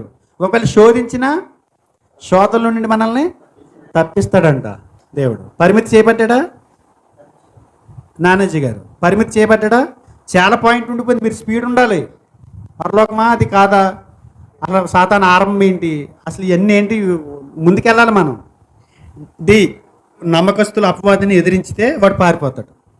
నమ్మకస్తులు అపవాదిని ఎదిరిస్తే వాడు పారిపోతాడు. యాకోబు 4:7. ఇదివరకు పారిపోయాడా? ఇప్పుడు పారిపోతాడు. యాకోబు 4:7. ఎఫెసీ పత్రిక 6:16. నీ రాసుకోండి. ఇక జనములను మోసపరుచుకున్నట్లు వాడు పరిమితి చేయబడ్డాడు. ప్రకటన 23, ప్రకటన 12:9. ఇక జనములను మోసపరచుకున్నట్లు. ప్రకటన 12:9, 20వ అధ్యాయము 3వ వచనం. ఎఫ్ ఈ అయింది కదా. ఎఫ్, సహోదరులపై నేరం మోపలేడు. 10వ వచనం 12. అన్న ఏ పాయింట్లు రాస్తున్నారు? ఎన్ని పాయింట్ దగ్గర ఉన్నారు? మళ్ళీ చెప్తాను. ఎఫ్, సహోదరులపై నేరం మోపలేడు. ఇదివరకు యోబు దగ్గరికి పర్మిషన్ తీసుకుని వెళ్ళినా, పర్మిషన్ తీసుకోకుండా వెళ్ళినా ఏం చేశాడు? నేరం మోపాడు. ఇప్పుడు నేరం మోపడానికి అవకాశం లేదు. నేను టెస్ట్ చేస్తాను నవీన్ వెళ్ళి అని అడగటానికి వాడికి హక్కులు లేవు. వాడు మోసం చేయలేడు. ఇక 12:10 రాశారా? 12వ అధ్యాయం 10వ వచనం ప్రకటన. జి, సువార్త ప్రకాశము చీకటిని వెలిగిస్తుంది, అపవాది తంత్రాలు బయటపడతాయి. సువార్త ప్రకాశము చీకటిని వెలిగిస్తుంది, అపవాది తంత్రాలు బయలుపరుస్తుంది. కొరింథీ 2వ పత్రిక 2:11. 2వ పత్రిక 2వ అధ్యాయం 11వ వచనం. సాతాను తంత్రములను మనం ఎరగని వారము లాస్ట్దా అపవాది తంత్రాలను బయలుపరుస్తుంది. సువార్త ప్రకాశం ఎప్పుడైతే ప్రకాశించిందో అపవాది లొసుకులన్నీ బయటడతాయంట. ఇదివరకు లొసుకులు ఏం బయటడి కాదు, గుప్తంగా ఉండేవి. సాతాను గుప్తాలాగా ఉంటుంది. సువార్త ప్రకాశము చీకటిని వెలిగిస్తుంది, అపవాది తంత్రాలను బయలుపరుస్తుంది. ప్రకటన 12:10 చదువుతామా? అక్కడ ఏమన్నాడు? మరియు ఒక గొప్ప స్వరము పరలోకమందు ఇలాగ చెప్పిటి వింటిని, రాత్రింబగళ్ళు మన దేవుని ఎదుట మన సహోదరుల మీద నేరం మోపు వాడైన అపవాది పడద్రోయబడి ఉన్నాడు కనుక ఇప్పుడు రక్షణయు శక్తియు రాజ్యమును మన దేవుని వాయను, మన దేవునివి ఆయను. ఇప్పుడు అధికారము ఆయన క్రీస్తుదాయను. ఇప్పుడు అధికారం ఆయన క్రీస్తుదాయను. ఈ మాట ఎప్పుడు చెప్పాడు యేసుప్రభువు వారు? ఈ మాట ఎప్పుడు చెప్పారు? ఆరోహణమై పునరుద్ధానం అయిన తర్వాత చెప్పాడు. ఆరోహణం అయిన తర్వాత కాదు, పునరుద్ధానుడు అయిన తర్వాత. ఒకసారి అక్కడికి వెళ్దాం. మత్తయి సువార్త 28వ అధ్యాయం, 28వ అధ్యాయము 18వ వచనం. 28:18. అయితే యేసు వారి యొద్దకు వచ్చి, పరలోకమందును భూమి మీదను నాకు సర్వాధికారం ఇవ్వబడి ఉన్నది. పరలోకమందును భూమి మీదను సర్వాధికారం ఇవ్వబడి ఉన్నది. ఎప్పుడు వచ్చింది అధికారం? యేసుక్రీస్తు వారు ఎప్పుడైతే పునరుద్ధానుడయ్యాడో సమస్త అధికారాలు నావే అంటున్నాడు. సేమ్ కంటెంట్ ఎక్కడ మాట్లాడాడు యోహాను గారు? ప్రకటన 12:10లో మాట్లాడాడు. అంటే పరలోకంలో జరిగిందా యుద్ధం? యేసుప్రభువు వారి సిలువ మరణం అయిన తర్వాత జరిగిందా యుద్ధం? అంటే సృష్టికి ముందే యేసుక్రీస్తు వారికి అధికారాలు వచ్చేసినాయా? మానవదేహం పెట్టకుండా, మానవదేహం రాకుండా, శరీరధారిగా ఉండి లోకాన్ని జయించకుండా అధికారాలన్నీ ఆయన చేతకుచ్చేసుకున్నాడా? లేదు కదా. ఎప్పుడు వచ్చింది అధికారం? ఆయన పడగొట్టిన తర్వాత దీనికి అధికారాలు వచ్చినాయి. అంటే యుద్ధం ఎప్పుడు జరిగింది? యేసుక్రీస్తు వారు చనిపోయి సమాధి చేయబడి తిరిగి లేచి పునరుద్ధానుడే 40 రోజులు కనపరుచుకుని పరలోకానికి ఆరోహణమైన వెంటనే వాడు కిందకి, వాడు దూతలు పడద్రోయబడ్డారు. వారికి ఎలాంటి హక్కులు ఇప్పుడు లేవు. సహోదరుల నేరం మోప హక్కులు కోల్పోయాడు. జనాలు మోసపరిచే అవకాశాలు వాడికి లేవు. వాడిని ఎదిరిస్తే వాడు పారిపోతాడు. వాడు మనల్ని శోధించే విషయంలో పరిమితి చేయబడ్డాడు. అసలు వాడి వల్ల ఏమీ కాదంట. ఆ విషయం చెప్తున్నాడు యోహాను గారు. ఎవరికి? ఆయన పాఠకులకి, హింసలు ఎదుర్కొన్న పాఠకులకి. ఏమీ లేదయ్యాడిది. పొద్దు నుంచి సాయంత్రం వరకు చెప్పుకుంటున్న 12 అధ్యాయాలు 7 వచనాలు చెప్పుకున్నాం. ఇంతకు మనం అర్థమయ్యిందా?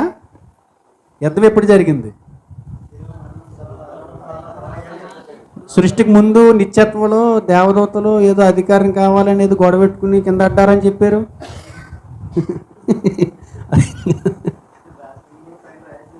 రాయసావా? మర్చిపోతానేనా? అది మర్చిపోయే కథ, జాన్ మిల్టన్ కథ ఎవడో మర్చిపోడు.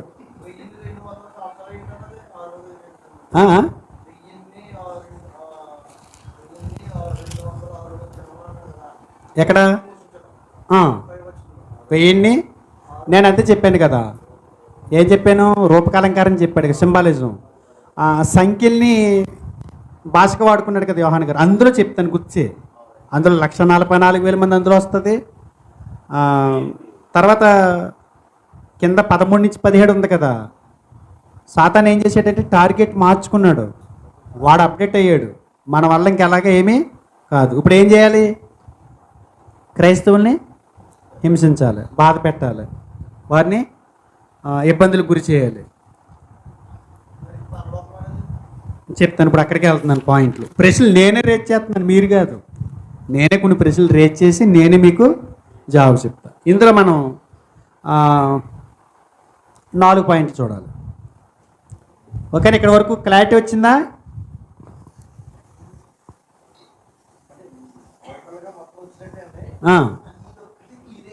ఇది ఒక్కటే కాదు, నీకు ఒకటే వచ్చింది, నాకు 4 వచ్చినాయి, 5 వచ్చింది. 5 క్లియర్ చేస్తాను.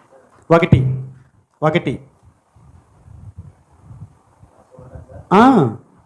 అది పరలోకం కాదు.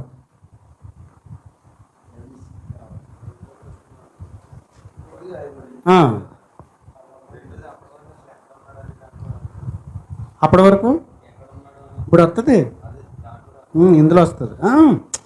అందులోకి రాదు ఇది. అది ఎక్కడి నుంచి ఎక్కడ పడదరో పడ్డాడు అంటే ఆటోమేటిక్గా అందులో జవాబు వచ్చేసింది మనకి. కాబట్టి ఎక్కడి నుంచి పడద్రోయి పట్టాడని అంటే ఇక తనకున్న అధికారం కాదు, ఆడికి అధికారం ఏముంది కానీ హక్కులు ఆడి కొన్ని ఏలుబడి చేసే కారణాలు ఉన్నాయి కదా, అవి కూడా కోల్పోయాడు యేసుప్రభు శిలువ మరణం ద్వారా. అంతకు మునుకున్నంత శక్తి, అంతకు మునుకున్నంత తంత్రం. అందుకే ఆడి తంత్రాలు మనం పడుతున్నాం కానీ మన తంత్రాలు ఆడిపడాలి. మన తంత్రాలు ఆడి పడిపోయాడు. నాకు తెలియకుండా ఇన్ని చేసేస్తున్నారు ఏంటి బాబు అనుకుంటున్నాడు. కొన్ని సంఘాలకి వెళ్తుంది, ఇక్కడ అడవాళ్ళలో పెడుతున్నారు, ఆడి చెప్పని అన్నీ చేసేస్తున్నాడు వీడు. ఇక మాయ చేసేస్తున్నాడు. ఆడికి అర్థం అవట్లేదు, దారుణం చేసేచ్చా సంఘాన్ని అని ఆడికి అర్థమవుతుంది. ఆడికి సలహాలు ఇస్తున్నారు వాళ్ళు.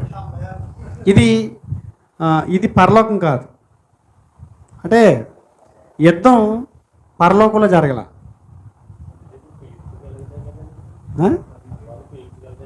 మామూలుగానా. కానీ మనం దాన్ని పట్టేసుకోగలమంటున్నాడు, దాని కుయుక్తులు మనం ఎరగగలమంటున్నాడు, దాని తంత్రాలు మనం ఎరగని వారము కాదు అంటున్నాడు. ఇదివరకు ఎరగలేదు మనం. దెబ్బ కొట్టేసాడు, అవ్వని దెబ్బ కొట్టేసాడు, ఆదామని దెబ్బ కొట్టేసాడు, పెద్ద పెద్ద దావీదు గారిని కొట్టేసాడు. కోటేదాడికి మళ్ళీ ఎక్కడ పడ్డాడో తెలీదు. కానీ ఇప్పుడు అలాంటి అవకాశాలు వాడికి లేవు. ఇక ఏం రాసుకుంటారంటే యుద్ధం పరలోకంలో జరగల. ఏం రాసుకుంటారు? మొదటి పాయింట్, యుద్ధం పరలోకంలో కాదు. యుద్ధం పరలోకంలో జరిగింది అనుకుందాం. అక్కడ యుద్ధం జరిగితే అది పరలోకం ఎందుకు అవుతుంది? ఇంకెందుకు పరలోకం మనం వెళ్ళడం? ఇక్కడే కొట్టుకు చచ్చిపోతున్నాం, భార్య భర్తలు, అన్నదమ్ములు, తల్లిదండ్రులు, పిల్లలు. మామూలు యుద్ధమా? కోల్డ్ వార్ కనపడదు. రోజుకు 10 యుద్ధాలు, 20 యుద్ధాలు. ఈ యుద్ధాలన్నీ జరుగుతున్నాయి కదా ఇక్కడ. ఇట్ల నుంచి విముక్తి కోసమే కదా అక్కడికి వెళ్ళిపోతే హాయిగా ఉంటుందని. మరి అక్కడ కూడా యుద్ధాలంటే పరలోకంలో కూడా యుద్ధం జరిగిందంటే అది పరలోకం కాదు. పరలోకంలో అలాంటి వాటికి చోటు లేదు. అంటే ఇది పరలోకం కాదు. యుద్ధం జరిగింది మాత్రం పరలోకంలో కాదు. ఎలా చెప్పగలరండి? ఒకసారి బైబిల్ తీయండి, ఇంగ్లీష్ బైబిల్ తీయండి. మనోజ్ గారు ఒకసారి ఇంగ్లీష్ బైబిల్ తీయండి. రమేష్ ఇస్తాడు ఇంగ్లీష్ బైబిల్.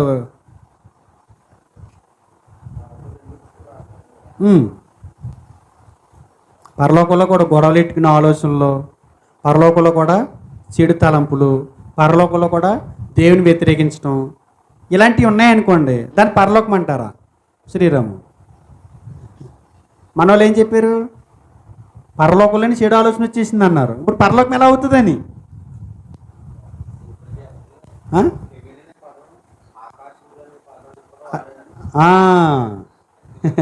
ఇందాక లోకస్వార్త 10:17 చెప్పాను కదా, సాతాను మెరుపు వలె ఆకాశం నుండి పడుట చూచితిని. అక్కడ ఆకాశం అని అంటే హెవెన్ అని ఉంటుంది. ఆది అందు దేవుడు భూమి ఆకాశములను సృజించాను. భూమి ఆకాశము. ఆకాశం అంటే ఏది? కనపడేది. కానీ అక్కడ అలా లేదు. ఏమనుంది? In the beginning God created the heaven and the earth. దేవుడు భూమి ఆకాశాలు సృజించాడు అన్న దానికి ఇంగ్లీష్ బైబిల్ ఏముందో తెలుసా? ఆకాశానికి హెవెన్ అని ఉంది. అంటే హెవెన్ అంటే ఏంటి? పరలోకం. అంటే ఇక్కడ తర్జుమా లోపం. ఆకాశం అది, ఆకాశం నుంచి పడ్డాడు.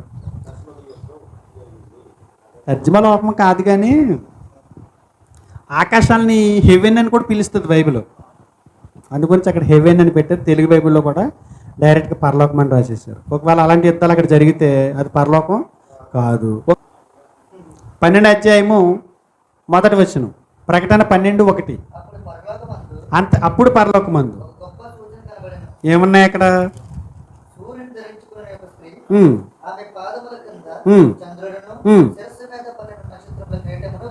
సూర్యుడు, చంద్రుడు, నక్షత్రాలు. సూర్యుడు, చంద్రుడు, నక్షత్రాలు ఎక్కడ ఉన్నాయి? పరలోకంలో ఉన్నాయి. ప్రకటన గ్రంథం 21:23. ప్రకటన 21:23. సూర్యుడు ఆ పట్టణంలో ప్రకాశించుటకై సూర్యుడైనను చంద్రుడైనను దానికి అక్కర్లేదు. దేవుడి మహిమయే దానిలో ప్రకాశించుచున్నది. గొర్రె పిల్లయే దానికి దీపం. సూర్యుడు, చంద్రుడు, నక్షత్రాలు పరలోకానికి అవసరం లేదు. పరలోకాలు అయ్యి ఎందుకు ఉంటాయి? అది అలంకార భాష అయితే ఇది కూడా అలంకార భాష. పరలోకం అనే పదం కూడా అలంకార భాష. రెండు. దీనికి క్లారిటీ వచ్చిందా? యుద్ధం అనగా ఏంటి? మన వాళ్ళు యుద్ధం అనేదానికి బాహుబలి సినిమా దగ్గరికి వెళ్ళిపోయారేమో అనిపిస్తుంది నాకు.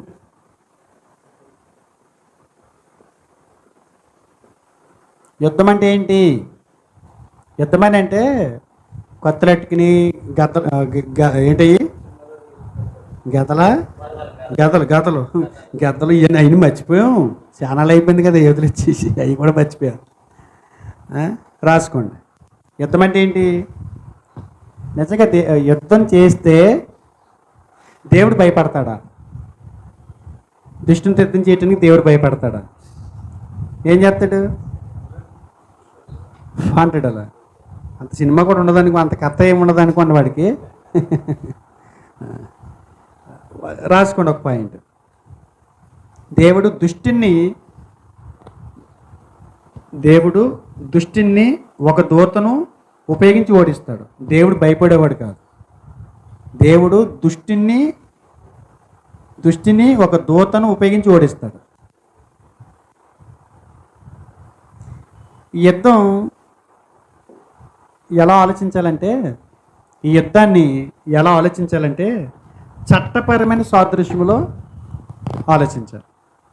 చట్టపరమైన సాదృశ్య రూపంలో, చట్టపరమైన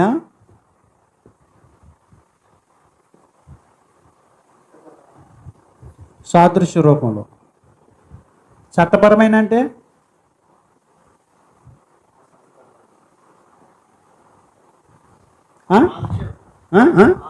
కాదు. చట్టపరమైన అంటే ఏంటి? కోర్టు ఆలోచనలోకి వచ్చేయండి. కోర్టు లోకల్ కోర్టులు ఉంటాయి కదా అన్న.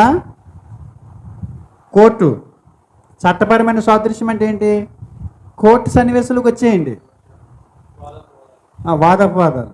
ఈ పక్కన ఒక లాయర్ వాదిస్తున్నాడు, ఈ పక్కన ఒక లాయర్ వాదిస్తున్నాడు, మధ్యలో న్యాయమూర్తి ఉన్నాడు. న్యాయవాది మధ్యలో న్యాయమూర్తి. ఈ కేటగిరీలో చెప్పాడంటే యోహాన్ గారు. యుద్ధం అని అంటే ఓ కొట్టేసుకుని బాధేసుకుంటాం అక్కడికి వెళ్ళిపోయాం మనం. అది కాదంట అక్కడ. రాసుకోండి, కొన్ని పాయింట్లు చెప్తా. రాసుకోండి. మిఖాయేలు సంరక్షిత న్యాయవాది. అంటే ఉదాహరణకి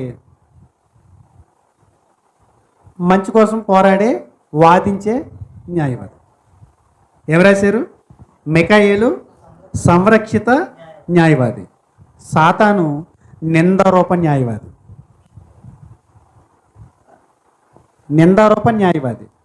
సాతాను నిందారూప న్యాయవాది.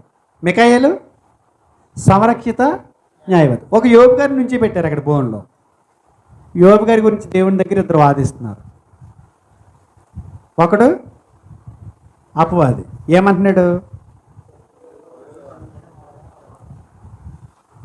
భక్తుడు అనుకుంటున్నావా? వాళ్ళని ఆస్తులు ఇచ్చావు, గొర్రెలు ఇచ్చావు, గొడ్లు ఇచ్చావు, పిల్లల్ని క్షేమంగా ఉంచావు, తూర్పు దేశాల్లో ఒక ఆస్తిపరుడిగా ఉంచావు. లేకపోతే ఆయన ఎక్కడ భక్తి చేస్తాడు? ఎవరన్నారు అన్నాడు. మిఖాయేలు వచ్చాడు. అవన్నీ పీకేసిన సరే యోబు గారు భక్తి చూపిస్తాడు ఎవరన్నారు అని ఈయన అన్నాడు. అలా జరుగుతుంది అక్కడ.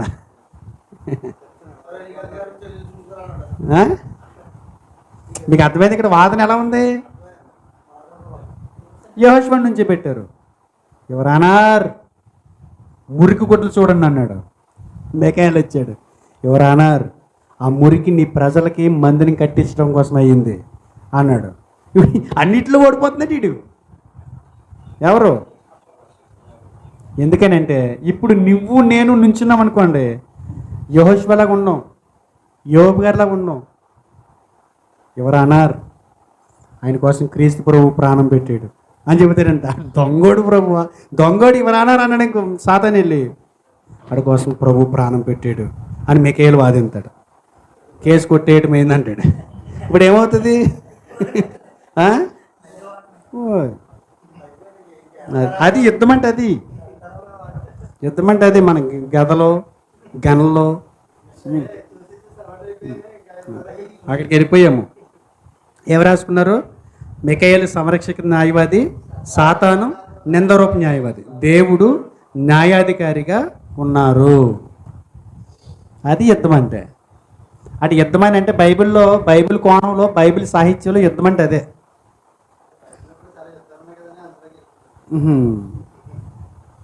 ప్రకటన గ్రంథాలు యుద్ధాలు వేరు, హర్మిగిద్దోని యుద్ధం వేరు. హర్మిగిద్దోని యుద్ధం అంటే హర్ర అంటే మనసు. హర్ర అంటే మనసు. మిగిద్దోని యుద్ధం అంటే హర్ర అంటే మనసు మీద చేసే దాడి. మనసు మీద చేస్తాడంటాడు దాడి, ఆడు పక్కకి తిప్పుకోవడానికి. అది జరుగుతుంది, అది ఎప్పటి నుంచో జరుగుతుంది. ఇప్పుడేంటి? ఇప్పటికి జరుగుతున్నట్టు జరుగుతుంది అంతే. అది ఆ పాఠం వచ్చినప్పుడు మీకు పూర్తిగా చెప్తాను. అది రాసుకోండి. మిఖాయేలు సాతానుపై ఈ క్రింది వాటి ద్వారా గెలుస్తాడు. ఎలా గెలుస్తాడు అనేది ఇందాక నేను సూజా చెప్పినట్టు చెప్పాను. కానీ ఎలా గెలుస్తాడో తెలుసా? సాతాను మీద 3 పాయింట్లు రాసుకోండి. 1, సాతాను యేసుక్రీస్తు యొక్క త్యాగపూరిత మరణం, పునరుద్ధానం, ఆరోహణాన్ని చూపిస్తాడు.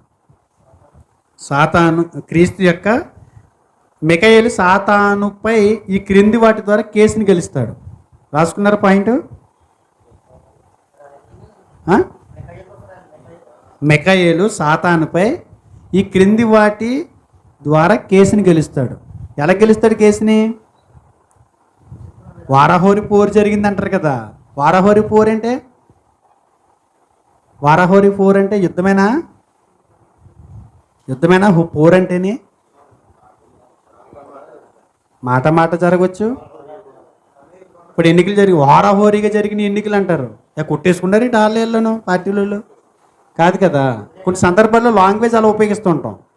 అలాగే ఇక్కడ వారాహోరీగా జరిగింది పోరు, మిఖాయేలుకి ఘట సర్పానికి అది జరిగింది. రాసుకోండి. 1 పాయింట్, క్రీస్తు యొక్క త్యాగపూరిత మరణం, పునరుద్ధానం, ఆరోహణం ఇవి చూపిస్తారండి ఎప్పుడు కూడా కేసులో. ప్రతి వ్యక్తులు ఇవి చూపిస్తారండి క్రీస్తు ప్రభు నమ్ముకున్న వారికి. క్రీస్తు యొక్క త్యాగపూరిత మరణం, పునరుద్ధానం, ఆరోహణం.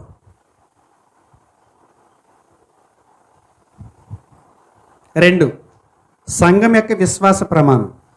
12:16 రాసుకోండి రిఫరెన్సే. ప్రకటన 12:16 రాసుకోండి. సంఘం యొక్క విశ్వాస ప్రమాణం. ప్రకటన 12:11 రెండో భాగం. ప్రకటన 12:11 వచనం రెండో భాగం. రెండో భాగం ఏంటి? మరణం వరకు తమ ప్రాణములను ప్రేమించిన వారు కారు. వాళ్ళు భయపడరు అంతే. ఎవరితో చెప్తున్నాడు? మిఖాయేలు దేవుడితో చెప్తున్నాడు. వాళ్ళ మరణం వరకు వాళ్ళ ప్రాణాలని ప్రేమించిన వారు కారు అంతే. వాళ్ళు గెలిచేశారు. 3, సంఘం యొక్క ఓర్పుతో కూడిన నిలకడ. సంఘం యొక్క ఓర్పుతో కూడిన నిలకడ. ఇది యుద్ధం అంటే. యుద్ధం అనేటప్పటికి మన వాళ్ళు హద్దులు దాటేశారు. అంటే మనిషి ఏటి చేత అలుముకుని ఉంటాడో ఆ ఆలోచనలు వచ్చేస్తుంటాయి. ఏం రాశారు శ్రీకాంత్? ఈ చెప్తాడంట అక్కడ. ఎవరితోటి?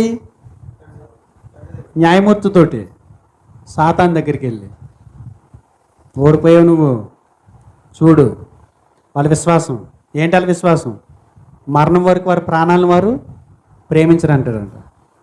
ఓర్పుతో కూడిన నిలకడ, క్రీస్తు యొక్క త్యాగపూరిత మరణం, అవన్నీ వాళ్ళకు ఉన్నాయి.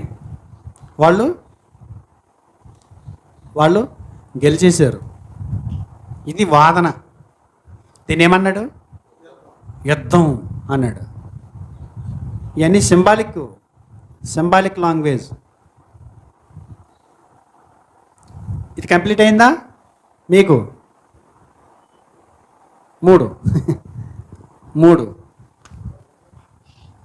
మూడో పాయింట్ రాసుకోండి. సృష్టికి ముందు నిత్యత్వంలో జరిగిన యుద్ధం కాదు.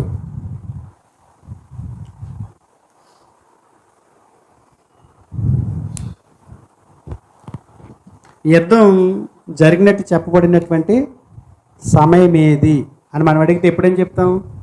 కొంతమంది ఏమో సృష్టికి ముందు నిత్యత్వంలోనే జరిగిపోయింది యుద్ధం అని చెబుతున్నారు కదా. ఇప్పటివరకు మనం నేర్చుకున్న పాఠాన్ని బట్టి మనకు అర్థమైంది ఏంటంటే ఇది సృష్టికి ముందు, లోకం పుట్టక ముందు జరిగిన యుద్ధం కాదు. ఏంటి కారణం ఏంటి అని అడిగారు అనుకోండి, మనం కొన్ని విషయాలు చెప్పచ్చు. ఒకటి, ప్రకటన 12:5 ఏమన్నాడు? ఆ శిశువుని కనడం, ఆ శిశువు సింహాసనం మీద కూర్చోవడం జరిగింది కదా. అంటే ఇది ఎప్పుడు జరిగినట్టు కనపడుతుంది? రాసుకోండి. దీనిని బట్టి యేసుక్రీస్తు భూమి మీదకి వచ్చిన జరిగిన సంఘటనగా కనపడుతుంది. దీనిని బట్టి యేసుక్రీస్తు భూమి మీదకి వచ్చిన తర్వాత జరిగిన సంఘటన. రెండో పాయింట్, ప్రకటన 12 9 10. 9 ఏమన్నాడు? నేను ప్రశ్నలు రేజ్ చేస్తున్నాను మీకు. ప్రకటన 12, 9, 10 ఏమన్నాడు? కాగా సర్వలోకమును మోసపుచ్చుచు. 10 వచ్చే సర్వలోకమును మోసపుచ్చుచు అనేది 9 ఉంది. 12:9 10 మన దేవుని ఎదుట మన సహోదరుల మీద నేరం మోపువాడైనా. చూడండి, 2 పాయింట్లు చెప్పాడు. ఒకటి, సర్వలోకమును మోసపుచ్చుచు. 10 అన్నాడు దేవుని ఎదుట మన సహోదరుల మీద నేరం మోపువాడైనా. అంటే అప్పటికే, అనగా సృష్టికి ముందే యుద్ధం జరిగితే సహోదరులు ఎక్కడున్నారు? మనుషులు ఎక్కడున్నారు? అప్పటికి నేరం ఎప్పుడు మోపేశాడు? ఎవరి మీద మోపేశాడు? అంతే కదండి. అంటే ఇది సృష్టి కలిగిన తర్వాత జరిగింది. సృష్టికి ముందు పరలోకం అని చెప్తే అది అబద్ధం అవుతుంది. కారణం ఏంటంటే సృష్టికి ముందు ఎవరి మీద నేరం మోపినోడు పడిపోయాడు? అక్కడ ఎవరున్నారు? సహోదరులు. ఎవరున్నారు మోసపోవటానికి సృష్టికి ముందు? ఇప్పుడు మోసం చేసేసాడండి అన్నాము. మోసం చేసేసి కూడా పడిపోయాడండి అని చెప్పారు దేవదూతలో. మోసం చేసిన తర్వాత పడిపోయాడనంటే ఎవరిని మోసం చేశాడు సృష్టికి ముందు కదా. 3, ప్రకటన 12:9 మూడో పాయింట్, మూడో ప్రశ్న. ప్రకటన 12:9 భూమి మీదకి పడద్రోయబడ్డాడు అని ఉంది. ఎక్కడ పడద్రోయబడ్డాడు? భూమి మీద. మరి సృష్టికి ముందు భూమి ఎక్కడ ఉంది? సృష్టికి ముందు భూమి, యుద్ధం జరిగితే భూమి ఎక్కడి నుండి వచ్చింది? ఇది మన ప్రశ్న. 4, ప్రకటన 12:10 అధికారము క్రీస్తు దాయను. అధికారము క్రీస్తు దాయం. 12:10 అదే అన్నాడు కదా. ఈ మాట యేసుక్రీస్తు వారు ఎప్పుడు అన్నారు? పునరుద్ధానుడు అయిన తర్వాత అన్నాడా? సృష్టికి ముందు అన్నాడా? పునరుద్ధానం అయిన తర్వాత అన్నాడు. మత్తయి సువార్త 28:18. అంటే ఇది సృష్టికి ముందు జరిగింది కాదు. అంటే ఆయన నాకు పరలోకమందును భూమి మీద అధికారం ఇవ్వబడింది అని చెప్పిన తర్వాత జరిగిన సంఘటనే అయ్యి ఉండాలి, ఖచ్చితంగా అయ్యి తీరాలి. ఓకేనా? ఇంకోటి ఏంటంటే, ఒకవేళ సృష్టికి ముందే యుద్ధం జరిగింది అని అనుకుందాం. కాసేపు సృష్టికి ముందే యుద్ధం జరిగింది అనుకుందాం. యోబు గ్రంథం 1:16 చూద్దాం. 1:6 యోబు గ్రంథము 1:6. ఒకవేళ సృష్టికి ముందే యుద్ధం జరిగితే 1:6 దేవదూతలు యెహోవా సన్నిధిని నిలుచుటకై వచ్చిన దినమొకటి తటస్థించెను. ఆ దినమున అపవాది అని వాడు వారితో కలిసి వచ్చాను. ఎక్కడికి? పరలోకానికి వచ్చాడు. అన్న ఎవరితో వచ్చాడంట? యోబు గారి దగ్గరికి, యోబు గారి గురించి చెప్పడానికి దేవుడి దగ్గరికి వచ్చాడంట. ఒకవేళ సృష్టికి ముందే అనుకుందాం, ఒకప్పుడు దేవునితో ఉండి దేవుని మీద తిరుగుబాటు చేసి దేవుని దూతల్ని కొంతమందిని వీడి పక్కకి తిప్పేసుకుని పరలోకాన్ని కలమసం చేసేసిన వాడిని మళ్ళీ రాణిస్తాడా? మీకు అర్థం అవట్లేదా నేను చెప్పింది?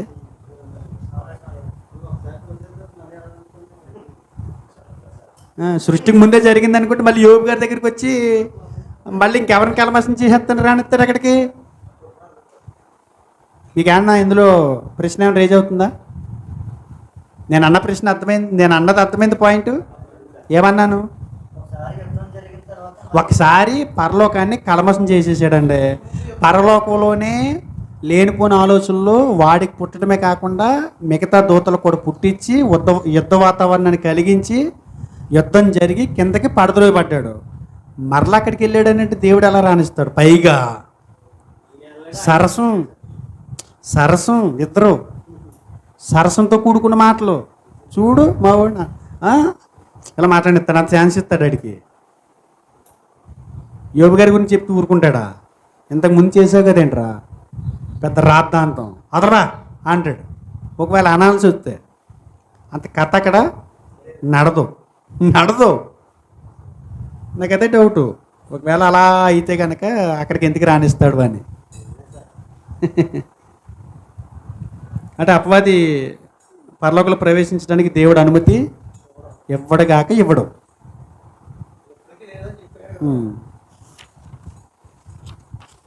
ఆఖరి ప్రశ్న ఏంటంటే,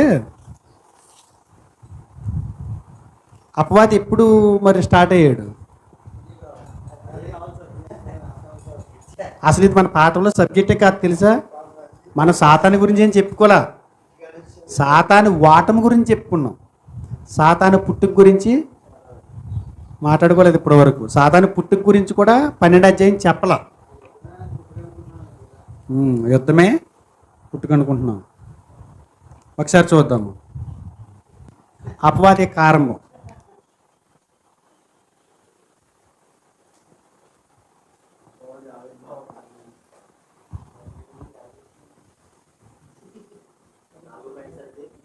నాలుగు అపవాది యొక్క ఆరంభం. సాతాన్ యొక్క పుట్టుక గురించి చాలా రకాల బోధలు వచ్చినాయి, కానీ ఏది కూడా వాక్యానికి దగ్గరగా లేదు. ద్వితీయోపదేశకాండం 29:29లో ఒక మంచి సంగతిని దేవుడు రాయించాడండి. రహస్యములు మన దేవుడైన యెహోవాకు ఏంటి మరి రహస్యంగా ఉంచాడు. మనం ఎంత ప్రయత్నం చేసామనుకోండి నిజంగాను తప్పుదారిలోకి వెళ్ళిపోతాం. కానీ బైబిల్ కొన్ని హింట్స్ ఇచ్చింది. రహస్యాలు ఆయన వశమే, కొన్ని హింట్స్ కూడా ఇచ్చాడు ఆయన. ఏంటి ఆ హింట్స్?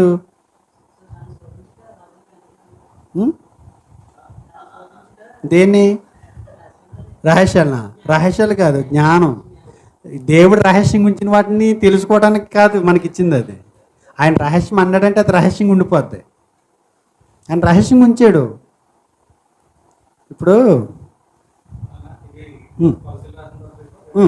కొలసీలకు రాసిన పత్రిక 1:15 అన్నా.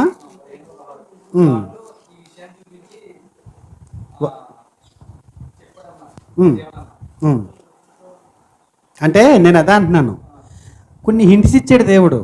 ఏంటి హింట్స్ అంటే, యోహాను సువార్త 1వ అధ్యాయం 3వ వచనం అంటాడు, కలిగి ఉన్నది ఏది ఆయన లేకుండా కలగలేదు. అంటే సాతాను ఎలా కలిగి ఉండాలి? దేవుడే కలిగించి ఉండాలి. మనం డిక్లేర్ చేయలేం, అది రహస్యం. దేవుడు ఎలా పుట్టాడు? మరి అది వద్దనుకు ప్రశ్నించకూడదు అంటున్నావు కదా, మరి ఇక్కడ కూడా అదే అనుకోవచ్చుగా. నీకు దేవుడు ఎలా పుట్టాడు అన్నది కాదు, దేవుడిని లోకాన్ని ఎలా ఇస్తాడనేది తెలుసుకోవటం గొప్ప. సాతాను ఎలా పుట్టాడన్నది కాదు, వాడి తంత్రాలను ఎలా ఎదుర్కోవాలన్నది పాఠం. ఆడు పుట్టుకతో మనకు పని ఏంటండి? దేవుడు చెప్పాడు అనుకోండి చెప్పవచ్చు. నేనేమంటానంటే కొన్ని హింట్స్ ఇచ్చింది అన్నాను కదా ఇందాక అన్నట్టు, పైన ఆకాశం మీద కానీ కింద భూమి మీద కానీ దృశ్యమైనవి కానీ అదృశ్యమైనవి కానీ అవి సింహాసనాలైనా ప్రభుత్వాలైనా ఏదైనా దేవుడి వల్ల కలిగింది. అంటే ఖచ్చితంగా సాతాన్ అనేవాడు స్వయంభవుడు కాడు, తనంతట తానే కలగజేసుకోలేడు, ఆది అంతం లేనివాడు కాడు. అంటే వస్తే మధ్యలో రావాలి, వద్దు అవన్నీ వద్దిక, అంతే కదా. మనకి ఎందుకండి అంత దూరం?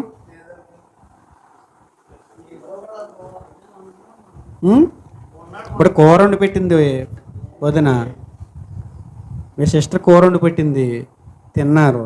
వంకాయలు ఎక్కడ తెచ్చాడు అన్నయ్య, మంచి నూనె ఎక్కడది, ఉల్లిపాయలు ఎక్కడే, ఇవన్నీ అవసరమా?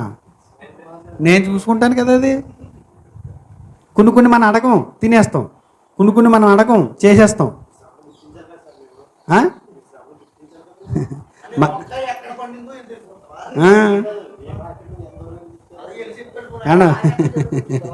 చూద్దాం, ఇంకొకటి చూద్దాం. ఖచ్చితంగా వాడు ఆత్మ సంబంధమైన జీవే, ఎందుకంటే భౌతిక శరీరం అతడికి లేదు. ఇంకోటి ఏంటంటే తిమోతి మొదటి పత్రిక 3:6 అంటాడు కదా, ఏమని? గర్వం చేత శిక్షా విధిలో పడిపోయాడని. ఆ వచ్చినాన్ని కూడా తప్పుగా అర్థం చేసుకున్నారు. అది సాతాను గర్వం చేత పడిపోయాడని ఉండదు అక్కడ. అతడు గర్వాంధుడై, ఎవడు గర్వాంధుడై? అధ్యక్ష పదవి ఆపేక్షించేవాడు గర్వాంధుడే అన్నాడు. సాతాను గర్వం చేత పడిపోయాడు అన్నారు. సాతాను గర్వం చేత పడిపోయాడు కాబట్టి నీకు ఆ గర్వం ఉండకూడదు అన్నట్టుకే అప్లై చేశారు. అది అసలు అలా లేదు అక్కడ వచ్చినాం. గ్రీక్ బైబిల్లో కూడా అలా లేదు. నువ్వు గర్వాంధుడివై అపవాదికి వేసాడు చూసావు శిక్ష, అలాంటి శిక్ష విధికి నువ్వు లోన్ అవ్వక అంటున్నాడు. అంతేకాని వాడి గర్విష్టి కాబట్టి వాడి గర్వం నువ్వు చూపిస్తున్నావు కాబట్టి అని అనలేదు ఇక్కడ. ఇప్పుడు యేసుప్రభు చిన్న హింట్ ఇచ్చాడండి, మరొక హింటు ఏంటనంటే యోహాను సువార్త 8:44 చూడండి. మీరు మీ తండ్రి యగు అపవాది సంబంధులు, దురాశలు నెరవేర్చుకొరుచున్నారు. ఆది నుండి వాడి క్యారెక్టర్ ఏంటి? ఆది నుండి నరహంతకుడు, ఆది నుండి సత్యమంద లేడు, ఆది నుండి వాడు నరహంతకుడు. ఇది ఎలా అట్టే పెట్టుకుని యోహాను మొదటి పత్రికలోకి రండి, 3:8. యోహాను మొదటి పత్రిక 3:8. అపవాది మొదటి నుండి పాపం చేస్తున్నాడు, మొదటి నుండి పాపం చేస్తున్నాడు అంటే ఆది నుండి పాపం చేస్తున్నాడు. మొదటి నుండి అంటే ఆది నుండినా? అపవాది మొదటి నుండి పాపం చేస్తున్నాడు కనుక అక్కడ యేసుప్రభువు ఏమన్నాడు? ఆది నుండి వాడు నరహంతుడు అన్నాడు. 3 ప్రశ్నలకు వస్తున్నాయి ఇందులో. మొదటి ప్రశ్న ఆది నుండి అని అంటే ఒకటేంటంటే వాడు సృజింపబడిన తోడనే అని అర్థమా? ఆది నుండి అంటే దేనికి? అది వాడి కాదా? వాడు ఆది నుండి నరహంతకుడు అంటే వాడు ఆది నుండి నరహంతకుడు అనుకోండి. ఆదమ్మ గారు మనకు మెలిగే తలిపోలు తాగి యుక్త వయసు వచ్చిన తర్వాత పెళ్లి చేసుకున్నవాడు కాదు, డైరెక్ట్గా పెళ్లి చేసుకున్నవాడు. ఉందా ఆయనకి పుట్టుక పెరుగుదల అవన్నీ ఉన్నాయా? ఎవరికి? ఆదమ్కి. ఒకవేళ అలాగేమన్నా సాతాను స్టార్టింగ్ నుంచే రెవడీలాగా ఉన్నాడా? నరహంతకుల్లాగా ఉన్నాడా? మరి ఆది నుండి అంటే ఏ ఆది? వాడు సృష్టింపబడిన తోడనే అనా? రహస్యములు మన యెహోవా వశం. రెండో ప్రశ్న వాడు పాపము చేయ ఆరంభించినట్టని అర్థమా? పాపం చేయటం స్టార్ట్ చేశాడు కదా అప్పటి నుంచా? ఆదా? అర్థమలేదు మీకు ప్రశ్న? ఏ ఆది? మీరు చెప్పండి, ఏ ఆది? మొదటి నుండి. ఏ మొదట? దేనికి మొదట? వాడికి మొదట లేకపోతే వాడికి మొదట లేకపోతే ఏదైనా తోటలో చేసాడు కదా పాపం అక్కడి నుంచి మొదట? ఏ మొదట?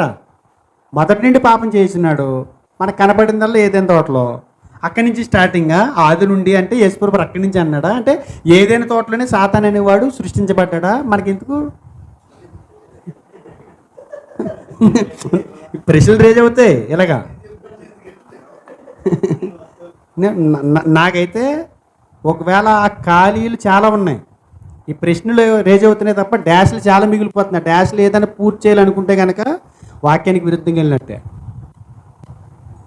ఆయన డాష్లు ఎట్టినప్పుడు నువ్వెందుకు పూర్తి చేస్తావు?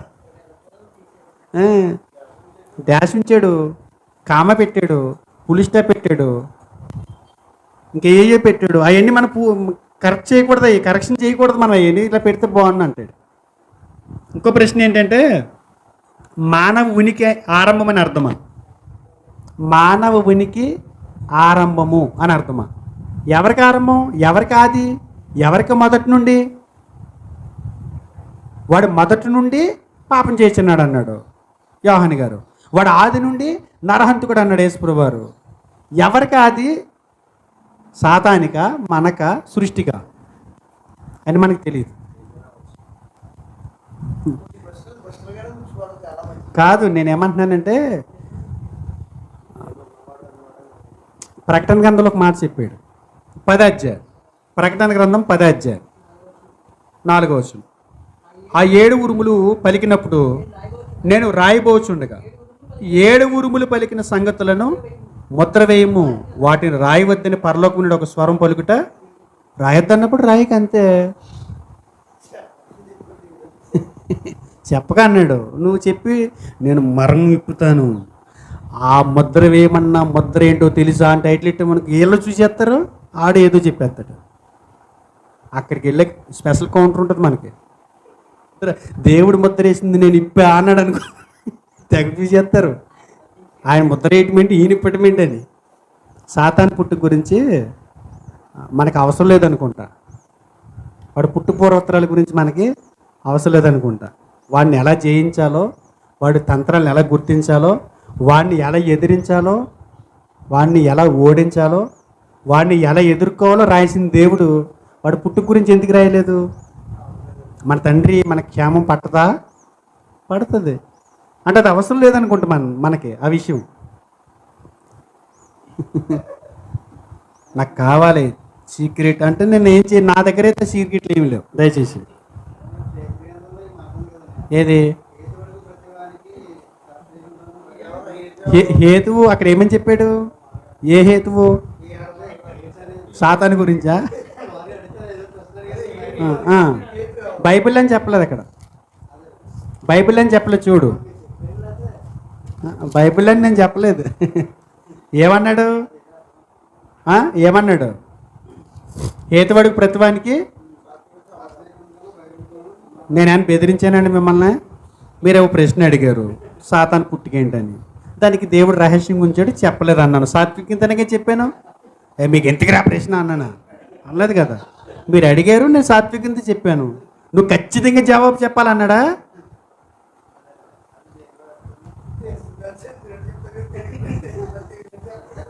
మొత్తం అడిగాడు, చెప్పాను. నానాజీ గారు అడిగాడు, సాతాను పుట్టుక ఎలా వచ్చిందన్న, రహస్యాలు దేవుని వచ్చమన్నాడు. నాకు తెలిసిన జవాబు నేను చెప్పాను. ఓకేనా? ఇక్కడ వరకు అర్థమైందా? పరలోక మంది యుద్ధం ఎప్పుడు జరిగింది? పరలోక మంది యుద్ధం ఎప్పుడు జరిగింది? సృష్టికి ముందా? అది 2000 సంవత్సరాల క్రితం యేసుక్రీస్తు వారి సిలువలో చనిపోయినప్పుడు జరిగిన యుద్ధాన్ని ఎక్కడికో తీసుకెళ్ళి పెట్టారు. ఎవరు? జాన్ మిల్టన్ అనేటువంటి ఒక వ్యక్తి చేసినటువంటి నవల ద్వారా. ఓకేనా? చిన్న ప్రార్థన చేసుకుందాము. ఏది? అదే నేను ప్రార్థన చేసేసి చెప్తాను. కట్ చేద్దాం, అది ఎక్కువైపోతుంది. అది మళ్ళీ అప్లోడ్ చేస్తే వాళ్ళు గొడవ పెట్టేస్తారు. ఇంత ఎవడ చూస్తాడండి బాబు. చిన్న ప్రార్థన చేసుకుందాం. మీరు ప్రశ్న లేదని అడిగితే అడగొచ్చు ప్రార్థన అయిపోయిన తర్వాత. ప్రార్థన.